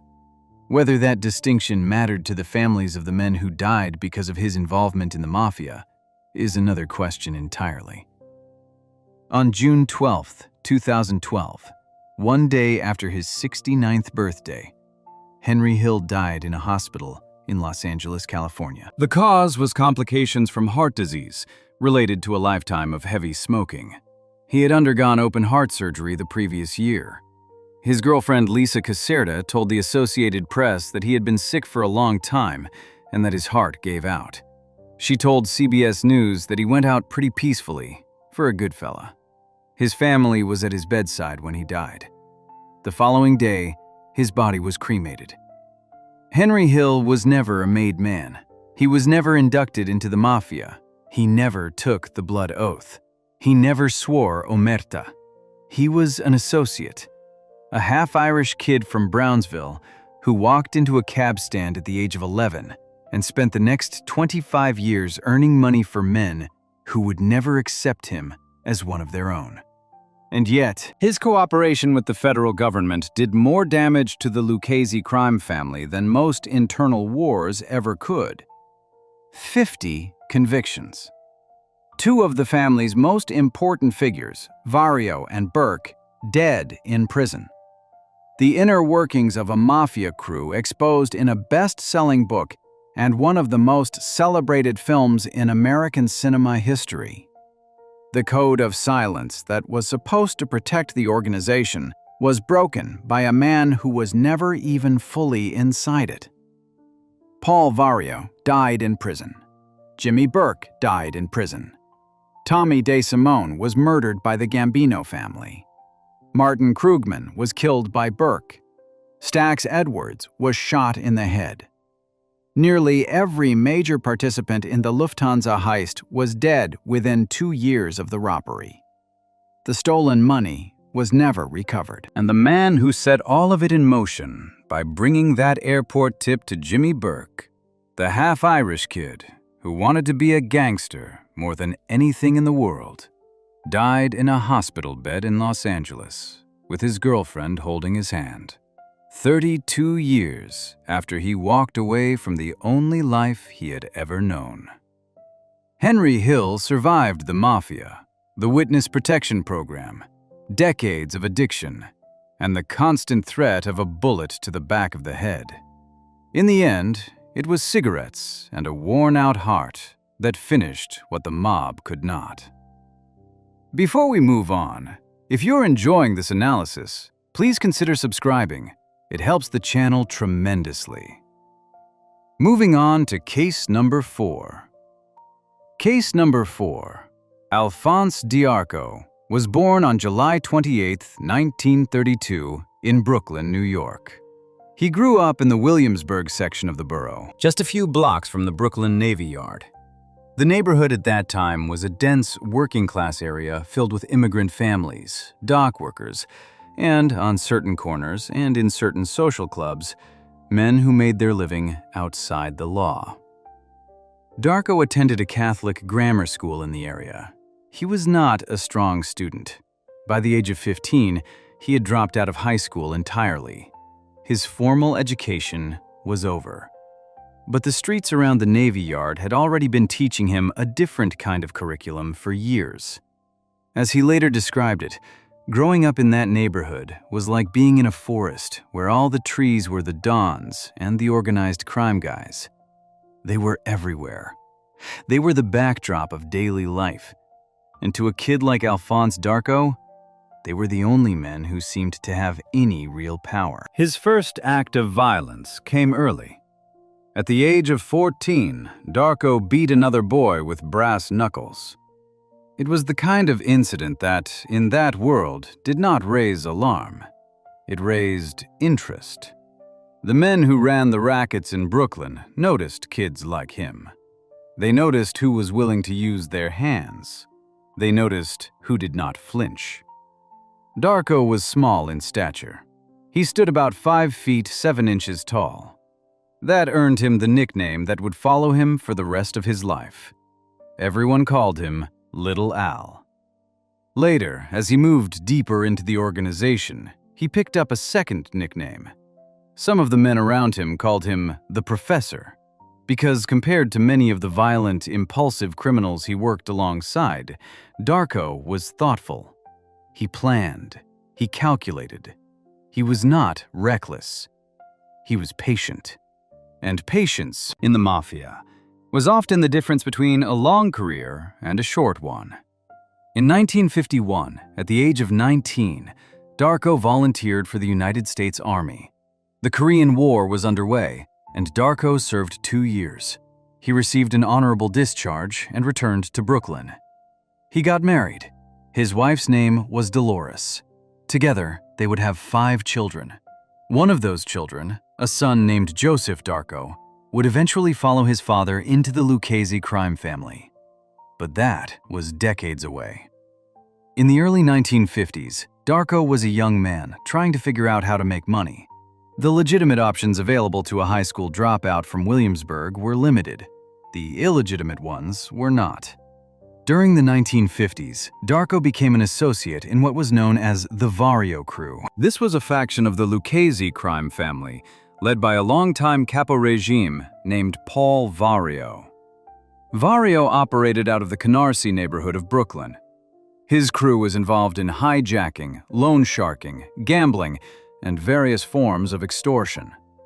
Vario was the same captain who would later become infamous through his association with Henry Hill, the mob associate whose life story became the basis for the Martin Scorsese film Goodfellas.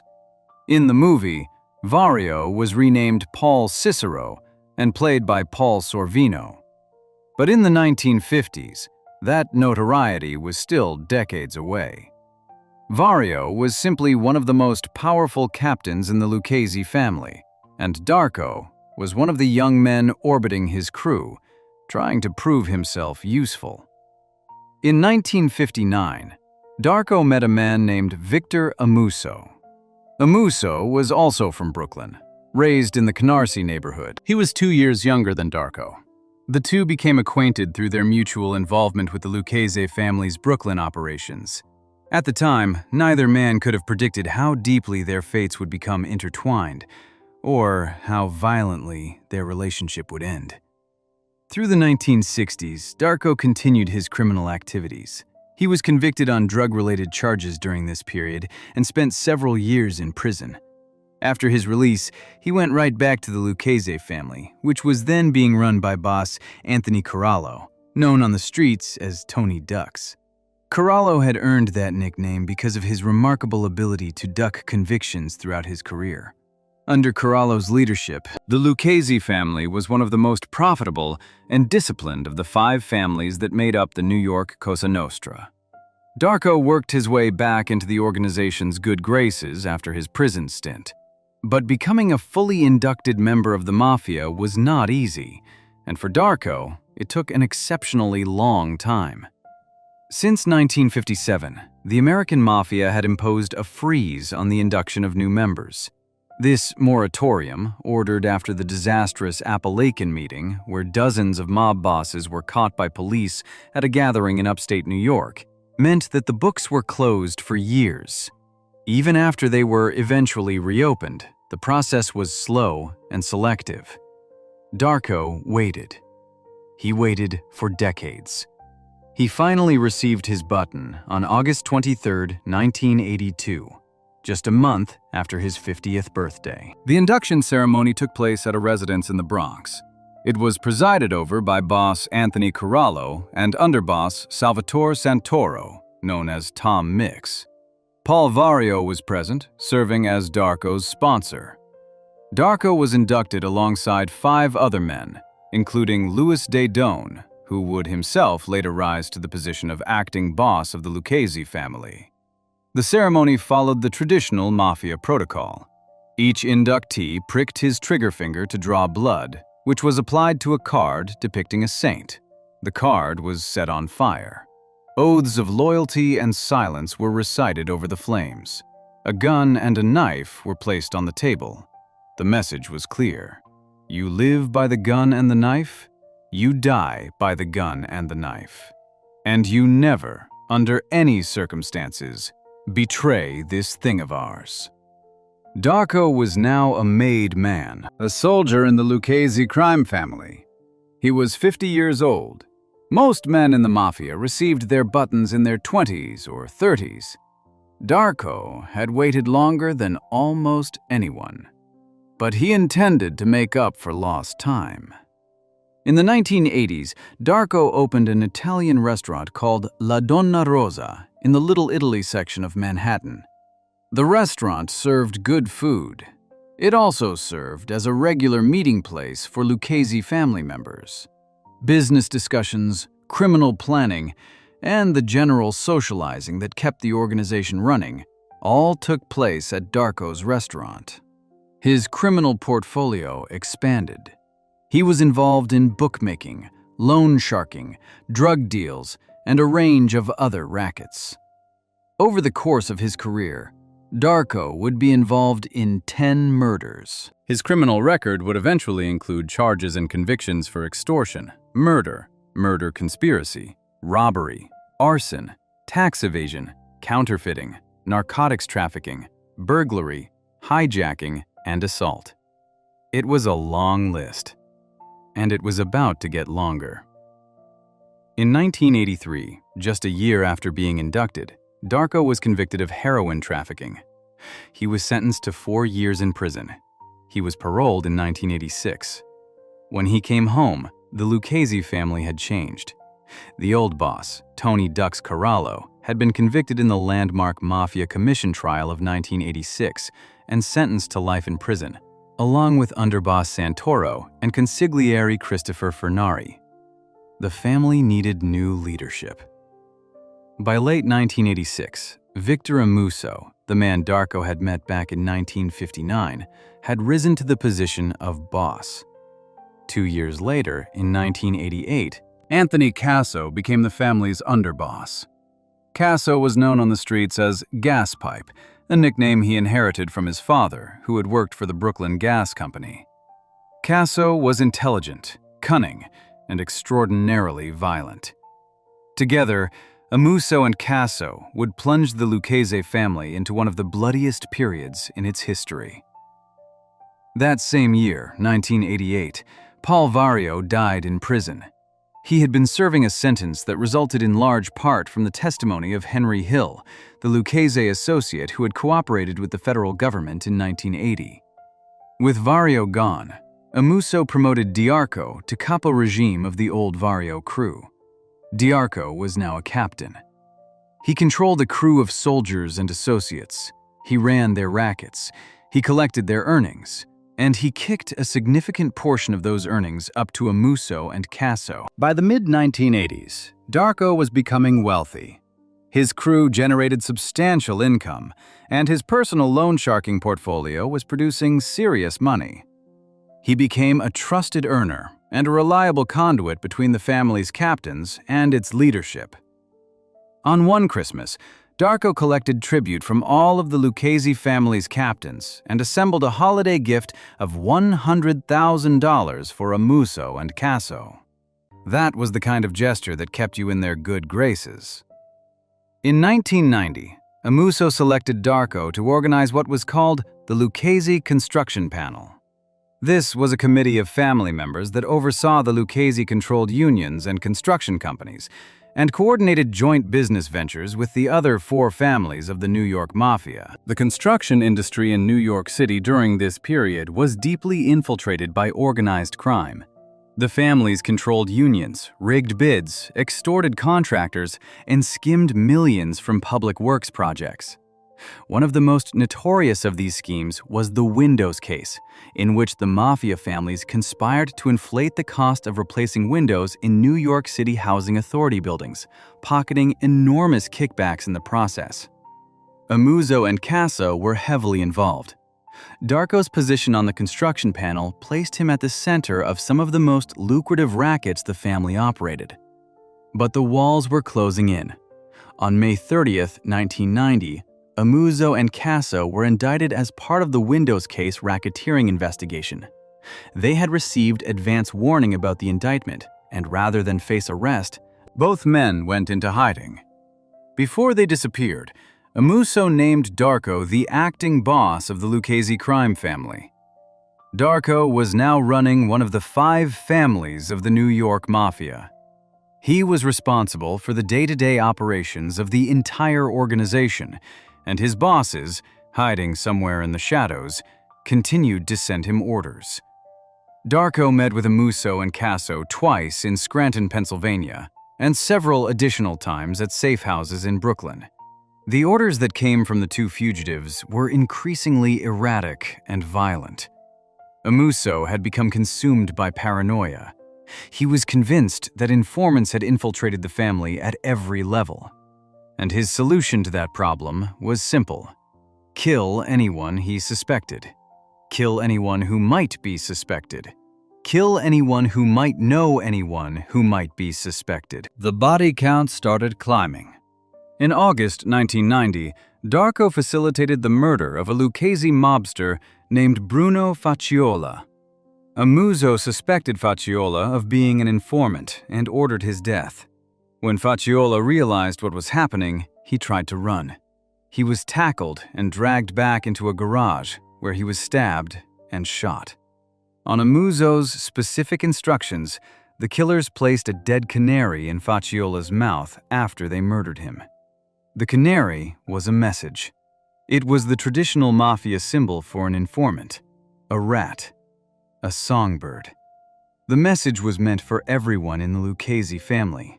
This is what happens when you talk. In early 1991, Amuso became convinced that another Lucchese captain, Peter Chiodo, known as Fat Pete, had become a government witness. This belief was false. Chiodo had not cooperated with the government at that point, but Amuso ordered Darko to have him killed anyway. In May 1991, gunmen ambushed Chiodo and shot him 12 times.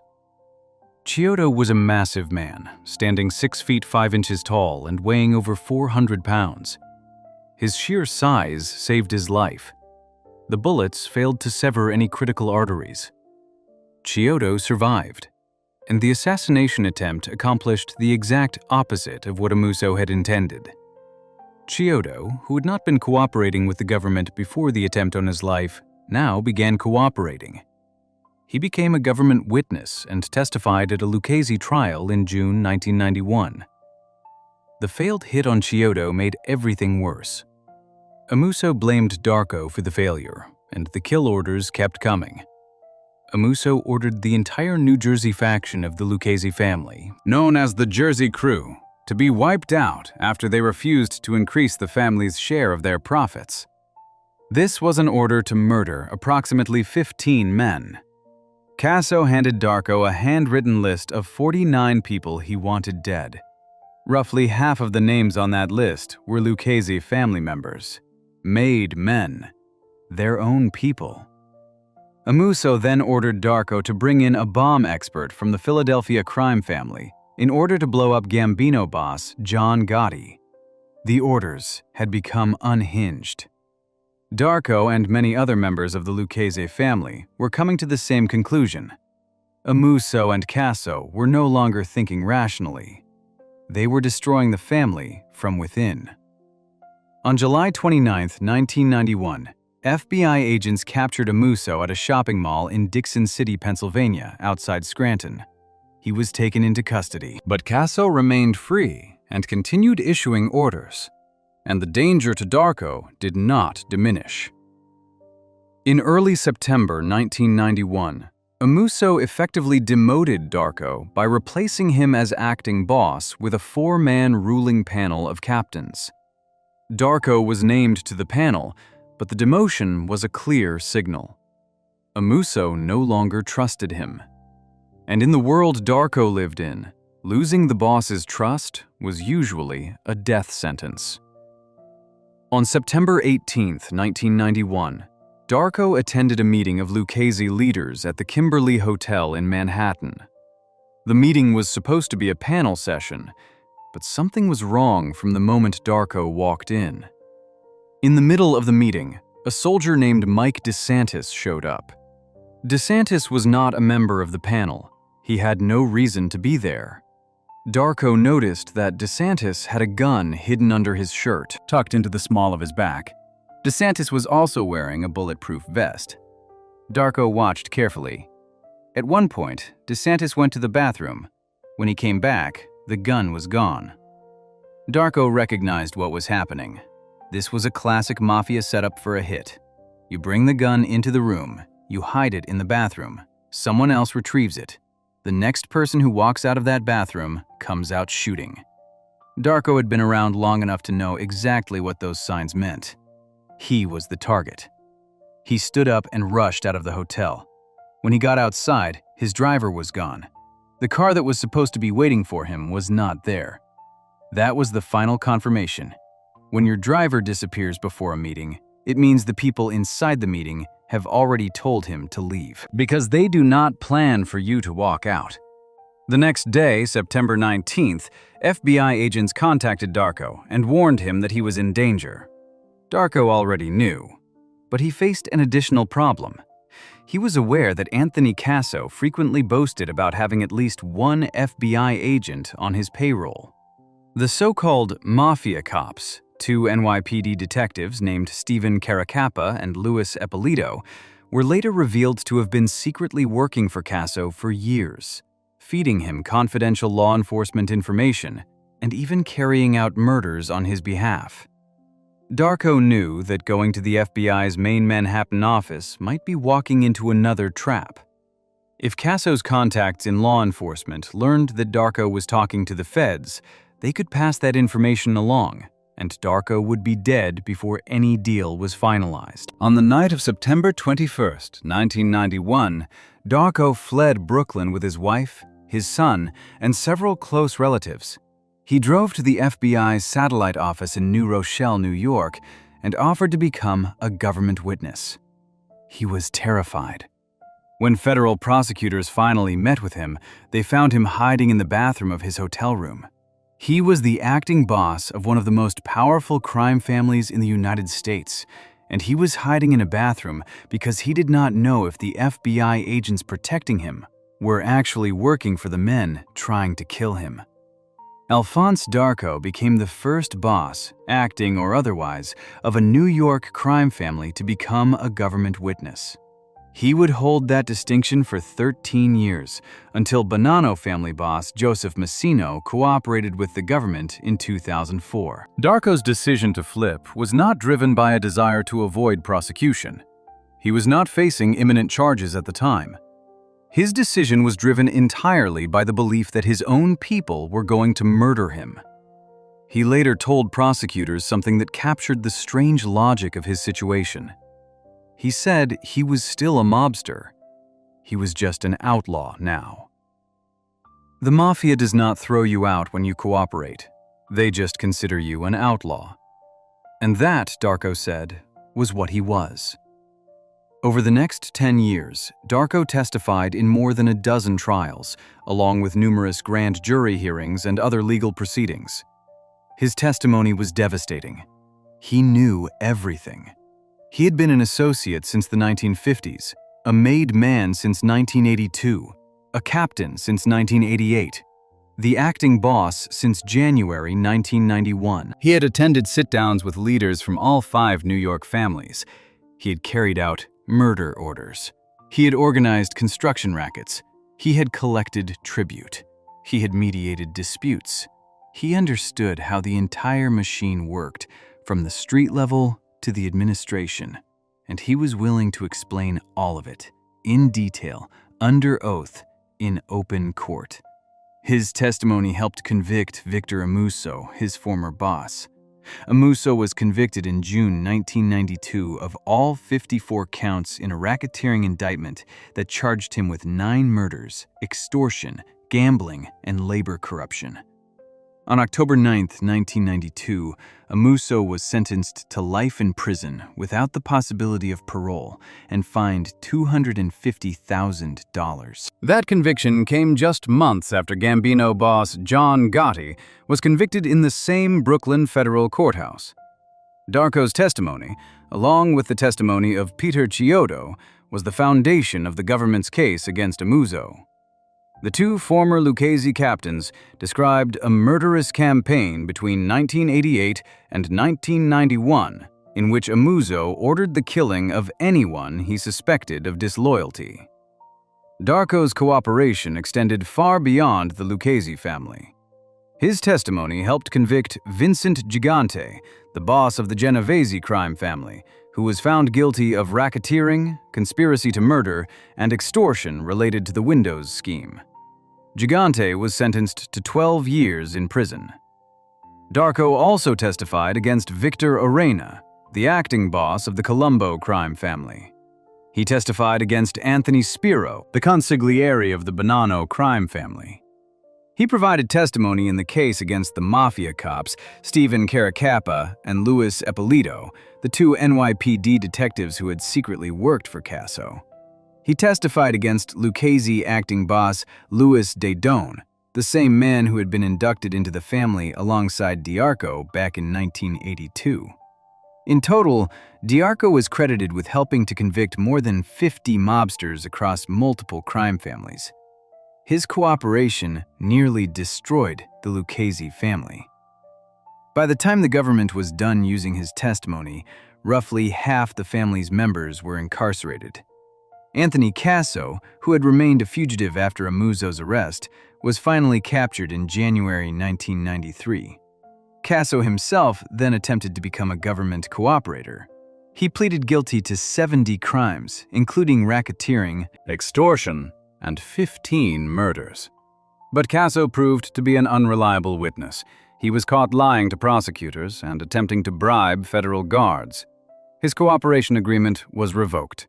He was sentenced to 455 years in prison.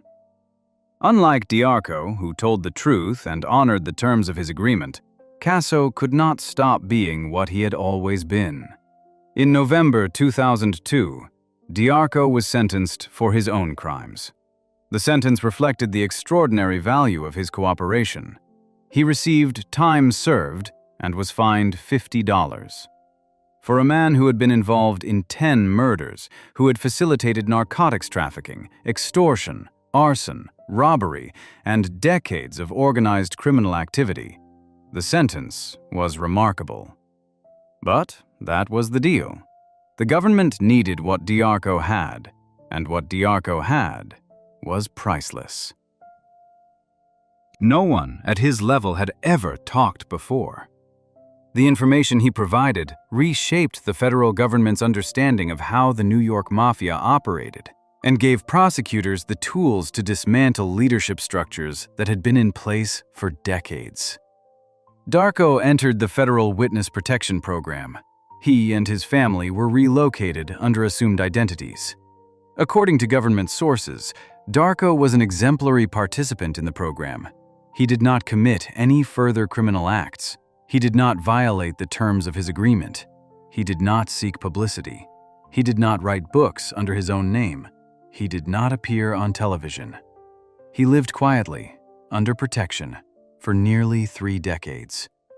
A book about his life, Mob Boss, The Life of Little Al Darko, the man who brought down the Mafia, was written by journalists Jerry Capisi and Tom Robbins and published in October 2013. The book was based on extensive research and provided the most detailed account of Darko's life and criminal career available to the public. Darko's cooperation had consequences that rippled far beyond his own testimony. His decision to flip opened the door for other high-ranking mobsters to consider the same path. Sammy Gravano, the Gambino family underboss, cooperated with the government against John Gotti in 1991, just weeks after Darko's defection. The fact that the acting boss of a New York crime family had broken the code of silence made it harder for other mobsters to argue that cooperation was unthinkable. If Little Al could do it, anyone could do it. And many did. The Lucchese family that Darko left behind in 1991 was in ruins. Amuso was serving life. Casso was serving what amounted to life. Multiple captains had been convicted or killed. The Jersey crew was in shambles. The family's rackets in construction, labor, and the garment industry had been exposed and dismantled. It would take years for the organization to rebuild any semblance of its former power. And even then, the damage Darko's testimony had inflicted was permanent. The information he provided to federal prosecutors became part of the permanent record. It was used in trial after trial, year after year, case after case. Every time the government needed to explain how the Lucchese family worked, how the commission functioned, how murder contracts were issued, how tribute was collected, how construction bids were rigged, they could point to the detailed, first-hand testimony of Alphonse Darko. Amuso never forgave him. From his prison cell, Amuso continued to run the Lucchese family for decades. Federal prosecutors alleged as late as 2017 that Amuso was still orchestrating leadership changes within the organization through coded letters. In 2023, Amuso, then 88 years old, applied for compassionate release, citing deteriorating health, chronic arthritis that left him wheelchair-bound, failing vision, and the loss of all his teeth. The judge denied the request. The scope of his crimes, the judge ruled, was simply too serious, too disrespectful of the law, and too destructive to the fabric of society to warrant anything other than a life sentence. Alphonse Darko died on March 28, 2019. He was 86 years old. The cause of death was complications from kidney disease. He died while still in the Witness Protection Program. He had lived under government protection for nearly 28 years. No one from the Mafia had managed to find him. No one had managed to carry out the contract that was almost certainly placed on his head the moment he walked out of the Kimberly Hotel in September 1991. He died of natural causes, in a bed, surrounded by whatever remained of his family. For a man who had spent decades in a world where people were shot in the head, stabbed in garages, and had dead canaries stuffed in their mouths, it was about the quietest ending imaginable. Darko was a man who spent 40 years climbing a ladder that led to the top of a criminal empire, and when he finally got there, he discovered that the men who had put him in charge were trying to kill him. He had followed every order. He had committed murders. He had collected money. He had organized panels and mediated wars and assembled holiday gifts for his bosses. And in return, they sent a man with a gun and a bulletproof vest to a hotel meeting to put a bullet in him. The system he had devoted his life to, the code he had sworn to uphold over a burning Saints card in a kitchen in the Bronx, the oath of loyalty and silence he had waited 50 years to take. None of it meant anything when the men at the top decided you were expendable. He walked into a cab stand as a teenager in Williamsburg. He walked out of a hotel as an acting boss in Manhattan. He walked into an FBI office in New Rochelle as a man running for his life. And he spent the last 28 years of that life under a name that was not his own, in a place that no one from his old world would ever find. Alphonse Darco did not bring down the Lucchese family because he wanted to be a hero. He brought it down because the family tried to bring him down first. And when it came to survival, little Al turned out to be the smartest man in the room. They called him the Professor for a reason. Before we move on, if you're enjoying this analysis, please consider subscribing. It helps the channel tremendously. Moving on to the final case of the video. Case number 5. Anthony Salvatore Casso was born on May 21, 1942, in South Brooklyn, New York City. He was the youngest of 3 children born to Michael and Margaret Casso. His mother's maiden name was Cuquello. He had an older brother named Michael, born in 1936, and an older sister named Lucille, born in 1939. His grandparents on both sides had immigrated to the United States from the Campania region of Italy, the area around Naples, during the 1890s. The family lived on Union Street, near the Brooklyn waterfront, in a neighborhood that was predominantly Italian. Giant wheels of provolone hung in shop windows. The smell of fresh bread and pizza drifted through the streets. And on certain corners, in certain social clubs, men in expensive suits conducted business that had nothing to do with cheese or bread. Casso's father, Michael, worked as a longshoreman on the Brooklyn docks. He carried heavy crates with a hand truck all day. He also had a criminal record, with burglary arrests dating back to the 1940s. But he held down his job and tried, at least in words, to keep his son out of trouble. The elder Michael Casso's best friend was a man named Salvatore Calambrano, known as Sally. Calambrano was Anthony's godfather. He was also a capo regime in the Genovese crime family, one of the most powerful organized crime groups in New York City. Calambrano had significant influence over the Brooklyn docks, which meant that Michael Casso's legitimate job and his underworld connections were not separate things. They were woven together. And young Anthony grew up watching both worlds operate from the same street corner. The nickname that would follow Casso for the rest of his life came from his father. Michael Casso carried an 8-inch length of lead gas pipe, which he used as a weapon. He would grip it in his fist when he threw a punch, or swing it like a blackjack. On the docks, where union disputes were sometimes settled with violence, that gas pipe became his signature.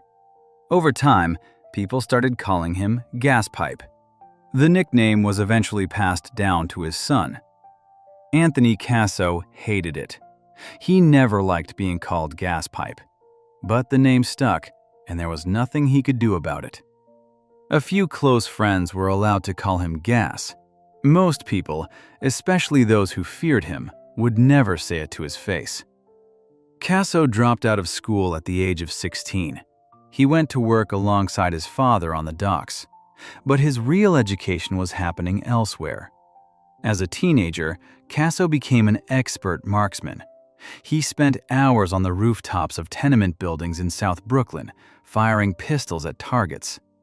He and his friends turned the rooftops into an informal shooting range. Casso also made money by shooting hawks for local pigeon keepers.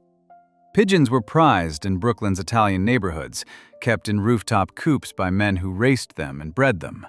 Hawks that preyed on the pigeons were a problem. Casso, with his steady hand and sharp eye, was the solution. He rigged a .22 caliber rifle with a homemade silencer and picked off the birds from the rooftops. It was target practice that would serve him well in the years ahead. Casso was short. He stood 5 feet 6 inches tall and weighed about 185 pounds. He was compact and solid, and he was violent from an early age. During the 1950s, he joined a street gang called the South Brooklyn Boys. The gang was involved in turf wars, street fights, and petty hustling along the waterfront. In 1958, when Casso was 16, he was arrested after a brawl against a rival Irish-American gang. His father came to the police station and tried to scare him straight. It did not work. Casso had already decided what he wanted to be. The men he admired were not the longshoremen breaking their backs on the docks. They were the men in the social clubs, the men with the Cadillacs, the men who gave orders instead of taking them. One of those men noticed him. His name was Christopher Furnari, known on the street as Christy Tick. Furnari was a capo regime in the Lucchese crime family and the leader of a Brooklyn-based crew called the 19th Hole Crew. Furnari saw potential in the young Casso. He was tough, fearless, and willing to hurt people without hesitation. Furnari put him to work as a collector for his loan sharking operation. Casso's job was simple. People who borrowed money at high interest rates needed to pay it back on time. If they did not pay, Casso made them pay. He was also used as muscle for Furnari's gambling and drug dealing operations. The work suited him. In 1961, Casso was arrested for attempted murder. He was 19 years old. The charge was serious. But at trial, the alleged victim refused to identify Casso as his attacker. Without a cooperating witness, the case collapsed. Casso was acquitted. He would not see the inside of a prison cell again for more than 30 years.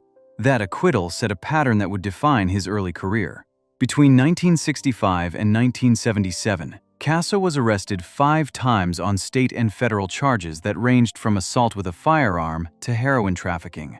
Every single case ended in dismissal. Witnesses refused to testify. Evidence disappeared. Casso walked free every time. His reputation on the street grew with each acquittal.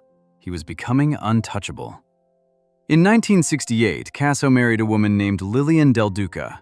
They settled in Brooklyn and had 2 children, a daughter born in 1971 and a son born in 1974. Casso would eventually build a $1 million home for his family in the Mill Basin section of Brooklyn.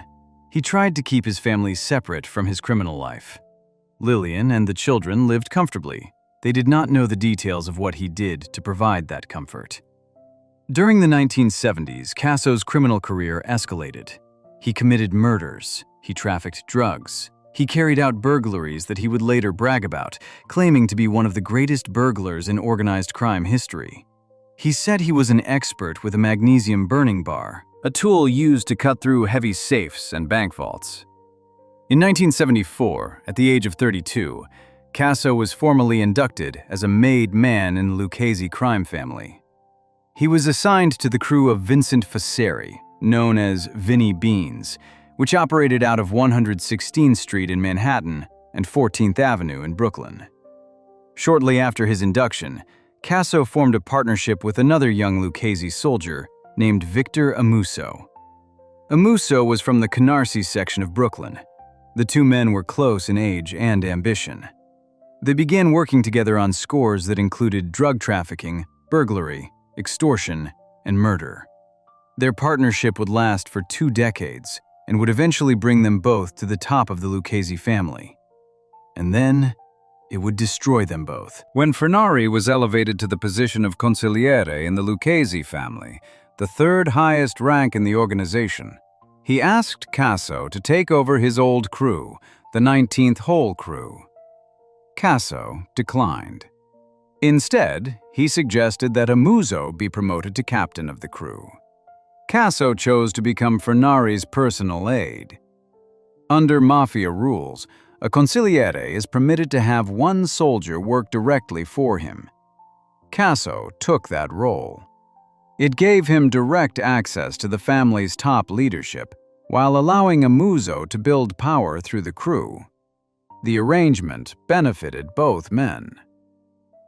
In December 1985, a Gambino family captain named Frank DeCicco approached Casso about a plan that was already in motion. John Gotti, another Gambino captain, was plotting to murder his own boss, Paul Castellano, and seize control of the Gambino family. Gotti needed support from the other families, or at least assurance that they would not retaliate. DeCicco reached out to Casso because the Lucchese family's leadership was already effectively sidelined. Boss Anthony Corallo, Underboss Salvatore Santoro, and Consigliere Furnari had all been indicted in the Mafia commission trial and were facing life sentences. The family needed strong men to fill the vacuum. Casso later claimed he tried to warn DeCicco against the plot, telling him that without official sanction from the commission, everyone involved would be marked for death. DeCicco did not listen. On December 16, 1985, Castellano and his driver, Thomas Bellotti, were shot to death outside Sparks Steakhouse in Manhattan. Gotti took over the Gambino family, but as Casso had predicted, Lucchese boss Corallo and Genovese boss Vincent Gigante were furious. Castellano had been killed without authorization. Corallo and Gigante ordered Gotti and DeCicco assassinated in retaliation. Amuso and Casso were chosen to carry out the hit. They were instructed to use a bomb rather than guns in order to shift suspicion toward the Sicilian Mafia, which commonly used explosives, unlike their American counterparts. On April 13, 1986, Amuso and Casso arranged for an explosive device to be placed under the car of Frank DeCicco, who was visiting a social club in Brooklyn. Gotti was supposed to be there as well, but Gotti canceled at the last minute. The bomb detonated and killed DeCicco. A Lucchese associate named Frank Bellino, who had been standing near the car, was seriously injured. Gotti survived because he was not there. Casso would spend years trying to finish the job. Following the convictions in the commission trial, Corallo was sentenced to 100 years in prison. He needed to install new leadership. By late 1986, Amuso was named boss of the Lucchese family. The exact circumstances of his ascension remain murky. A man named Anthony Luongo had been serving as acting boss, but Luongo disappeared around this time. It was rumored that Amuso and Casso had him killed to clear the path. In January 1987, when Corallo's sentence was formalized, Amuso officially took charge. Casso was elevated to the role of underboss, the second highest position in the family. Some sources indicate he initially served as consigliere before being promoted to underboss. Either way, by 1988, Casso was Amuso's right hand. The two men who had started as young street criminals in Brooklyn now controlled one of the 5 families of the New York Mafia. Their reign was extraordinarily violent. Casso and Amuso operated on the principle that anyone who might be an informant should be killed. Anyone who might be disloyal should be killed. Anyone who might be a threat to their power at any level should be killed. The body count started climbing immediately. Between 1988 and 1992, the Lucchese family under their leadership carried out a staggering number of internal murders. Made men, associates, and even people with no involvement in organized crime were targeted. Casso's most dangerous asset during this period was not a gun or a bomb. It was a pair of New York City police detectives. Their names were Louis Eppolito and Stephen Caracappa. Both men worked for the NYPD. Both men were secretly on Casso's payroll.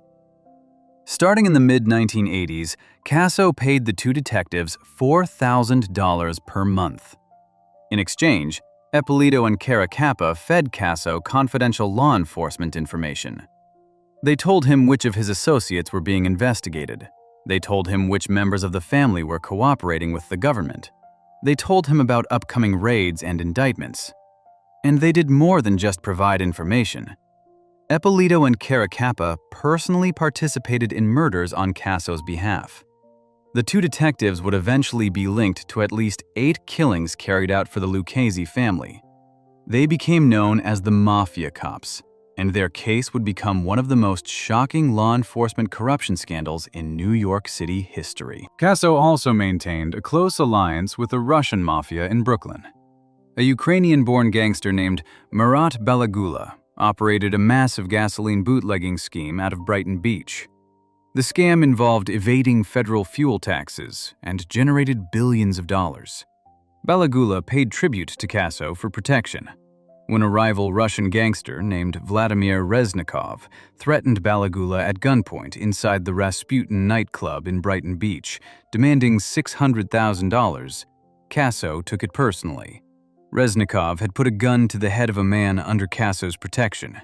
That was an insult to the Lucchese family. Casso had Reznikov murdered. Casso controlled a vast criminal empire. His operations included construction rackets, garment industry extortion, labor union corruption, loan sharking, gambling, drug trafficking, and the gasoline tax scam. In one deal, Casso and Amuso received $800,000 from the Colombo crime family for helping them steal steel from the construction site of the West Side Highway in Manhattan. In another, they collected $600,000 from the Gambino family for allowing them to take over a Lucchese-protected contractor on a housing project in Coney Island. Casso also controlled a Greek-American gangster named George Kalikatas, who paid Casso $683,000 in 1990 for the right to operate a loan sharking and gambling ring in Astoria, Queens. The money was enormous, but it was never enough to quiet the paranoia. On May 30th, 1990, Amuso and Casso were indicted in the Windows case, a federal racketeering investigation into the Mafia's infiltration of the window replacement industry in New York City public housing. The scheme had generated millions in illegal kickbacks. Both men had been tipped off about the indictment in advance, likely through Eppolito and Caracappa.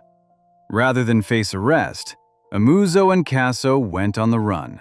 They appointed Alphonse Darko as acting boss and continued to run the family from hiding, communicating through intermediaries. From the shadows, Casso's kill orders became more frequent and more irrational. He compiled a list of 49 people he wanted dead. About half of them were made members of his own family.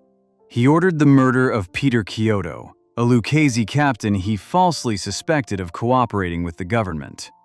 In May 1991, gunmen shot Chiodo 12 times. Chiodo, who was 6'5" and weighed over 400 pounds, survived because his massive body kept the bullets from reaching vital organs. The botched hit had catastrophic consequences. Chiodo, who had not been cooperating before the attempt on his life, now became a government witness, and Casso, enraged by the failure, escalated further. He ordered hits on Chiodo's family members. In March 1992, Chiodo's sister, Patricia Capozzalo, was shot multiple times outside her home in Brooklyn. She survived. Chiodo's uncle, Frank Signorino, was not as fortunate. He was found dead in the trunk of his car in 1993. Shot in the head. Targeting a made man's relatives, especially women, violated one of the oldest rules in the Mafia. Casso did not care. On July 29, 1991, FBI agents captured Amuso at a shopping mall in Dixon City, Pennsylvania, outside Scranton. He was taken into custody. With Amuso behind bars, Casso became the de facto leader of the Lucchese family. But his position was eroding. Darko, the acting boss, had fled to the FBI in September 1991 after concluding that Casso was planning to have him killed. Darko became the first boss of a New York family to cooperate with the government. His testimony would prove devastating. In June 1992, Amuso was convicted of all 54 counts in a federal racketeering indictment that included 9 murders, extortion, gambling, and labor corruption. He was sentenced to life in prison without parole on October 9, 1992. The testimony of Darko and Chiodo had been instrumental in securing that conviction. Casso, still a fugitive, watched from hiding as his partner was put away forever. Casso remained on the run for nearly 2 more years. He hid at a series of safe houses and at the homes of associates and girlfriends. His fugitive lifestyle was financed by the enormous amounts of cash he had stashed away during his years at the top. He continued to issue orders to the family through intermediaries, though his grip on the organization was weakening. Multiple Lucchese members had defected to the government. The family was being torn apart from the inside. On January 19, 1993, federal agents tracked Casso to the home of a girlfriend in Mount Olive Township, New Jersey. The FBI and the U.S. Marshals moved in. Casso was found hiding in the house. He did not resist arrest. After nearly 3 years on the run, one of the most feared men in the American Mafia was in handcuffs. He was 50 years old. The charges against Casso were staggering. He faced a federal racketeering indictment that included multiple counts of murder, murder conspiracy, extortion, labor racketeering, narcotics trafficking, and illegal gambling. The evidence was overwhelming. Cooperating witnesses were lining up to testify against him. Darko could describe the kill orders from the inside. Kyoto could describe the attempt on his own life. Wiretaps and surveillance photographs placed Casso at the center of the family's criminal operations. He was facing life in prison at minimum. In March 1994, Casso made a decision that stunned the organized crime world. He agreed to cooperate with the federal government. He signed a plea agreement in which he admitted guilt to 70 criminal charges, including involvement in 15 murders and conspiracies to commit additional killings. In exchange for his cooperation, Casso was promised a reduced sentence and placement in the Federal Witness Protection Program. He was moved into protective custody and began debriefing with federal prosecutors and FBI agents. Casso talked. He talked about everything. He described the internal workings of the Lucchese family in granular detail. He provided information about the other 4 New York families. He confirmed the existence and activities of the Mafia cops, Eppolito and Caracappa, providing prosecutors with the foundation for what would become one of the most important corruption cases in NYPD history. He described dozens of murders, naming the victims, the shooters, the motives, and the locations. He described the gasoline bootlegging schemes, the construction rackets, the labor union corruption, the Windows case, and the drug trafficking operations. The volume of information he provided was immense. But there was a problem. Casso could not stop being Casso. Almost immediately, he began violating the terms of his cooperation agreement. He lied to prosecutors. He contradicted himself. He provided information that was demonstrably false. He attempted to manipulate the legal process to settle personal vendettas, implicating people he had grudges against while protecting people he still considered friends. He also continued engaging in criminal behavior while in custody. Reports emerged that he had attempted to bribe federal prison guards. He allegedly paid correctional officers for special privileges, including access to food, telephone calls, and contraband. He was also accused of assaulting a fellow inmate. Federal prosecutors grew increasingly frustrated. They had invested significant resources in Casso's cooperation, and he was undermining the entire arrangement with his behavior. The lies were the most damaging element. A cooperating witness is only valuable if juries believe him. If the government puts a witness on the stand and the defense can prove that the witness has lied to his own handlers, the entire case can be destroyed. Casso was making himself unusable as a witness. Prosecutors could not trust what he said. They could not put him before a jury. He was contaminating every case he touched. In 1998, the United States government formally revoked Casso's cooperation agreement. He was removed from the Witness Protection Program. The plea deal that would have given him a reduced sentence was torn up. Casso was now facing the full weight of the charges he had admitted to, with no deal to protect him. On July 29, 1998, Federal Judge Frederick Block sentenced Anthony Casso to 455 years in federal prison. The sentence reflected the enormity of his crimes. 70 criminal charges, 15 admitted murders, decades of racketeering, extortion, and corruption. Judge Block made it clear that Casso had squandered the most generous deal the government had ever offered to a man of his criminal stature. The plea agreement would have given him a chance at eventual freedom.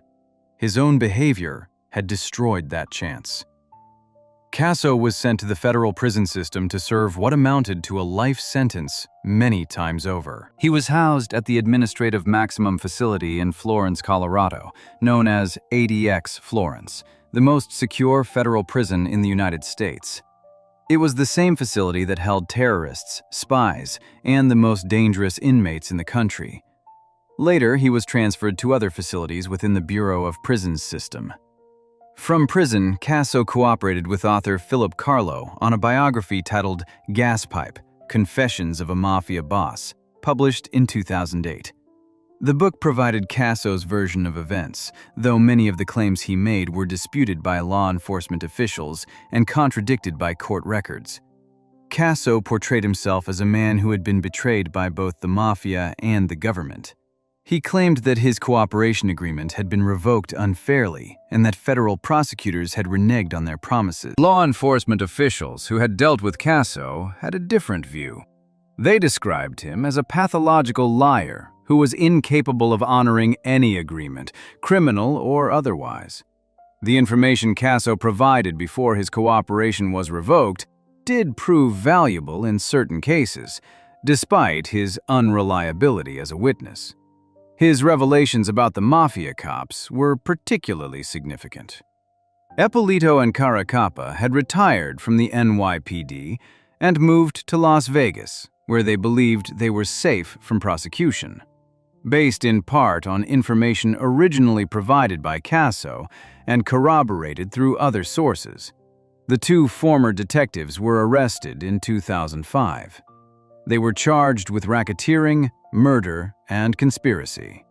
In 2006, both men were convicted. Ippolito was sentenced to life in prison. Caracappa was sentenced to life in prison. The Mafia cops case exposed one of the worst examples of law enforcement corruption in American history. Two sworn officers of the New York City Police Department had functioned as hitmen and intelligence operatives for the Lucchese crime family for nearly a decade. Casso had enabled them, and then, when it suited his interests, he had exposed them. In prison, Casso's health declined. He developed various ailments associated with aging and a lifetime of stress. He remained in federal custody, moved between facilities with no possibility of release. In 2020, he was incarcerated at the United States Medical Center for Federal Prisoners in Tucson, Arizona. In the fall of 2020, the COVID-19 pandemic swept through the federal prison system. Casso contracted the virus. On November 30th, 2020, his attorneys filed an emergency motion requesting his compassionate release, citing his age, his deteriorating health, and the dangers posed by the pandemic in a prison setting. The judge rejected the motion. Casso had murdered too many people, destroyed too many lives, and broken too many agreements for the court to consider releasing him under any circumstances. On December 15, 2020, Anthony Casso died at the Federal Medical Facility in Tucson. He was 78 years old. The cause of death was complications related to COVID-19. He had been in federal custody for 27 years. He died in a prison hospital, connected to medical equipment, far from the streets of South Brooklyn where he had grown up, shooting hawks off rooftops and dreaming of becoming one of the men in the social clubs. Casso left behind a legacy defined almost entirely by violence. Former Lucchese captain Anthony Achaturo, who had been targeted for murder by Casso and Amuso, once described him in the simplest possible terms. "All he wanted to do is kill," Achaturo said. "Kill, kill, get what you can, even if you did not earn it." The numbers bear that assessment out. Casso confessed to involvement in between 15 and 36 murders, depending on which accounting was used. Some estimates placed the number even higher. He ordered the murder of members of his own family. He ordered the murder of a cooperating witness's sister. He hired police officers to commit murders on his behalf. He killed rivals, informants, business partners, and people who had simply been in the wrong place at the wrong time. Victor Amuso, his partner of 2 decades, remained in prison as well.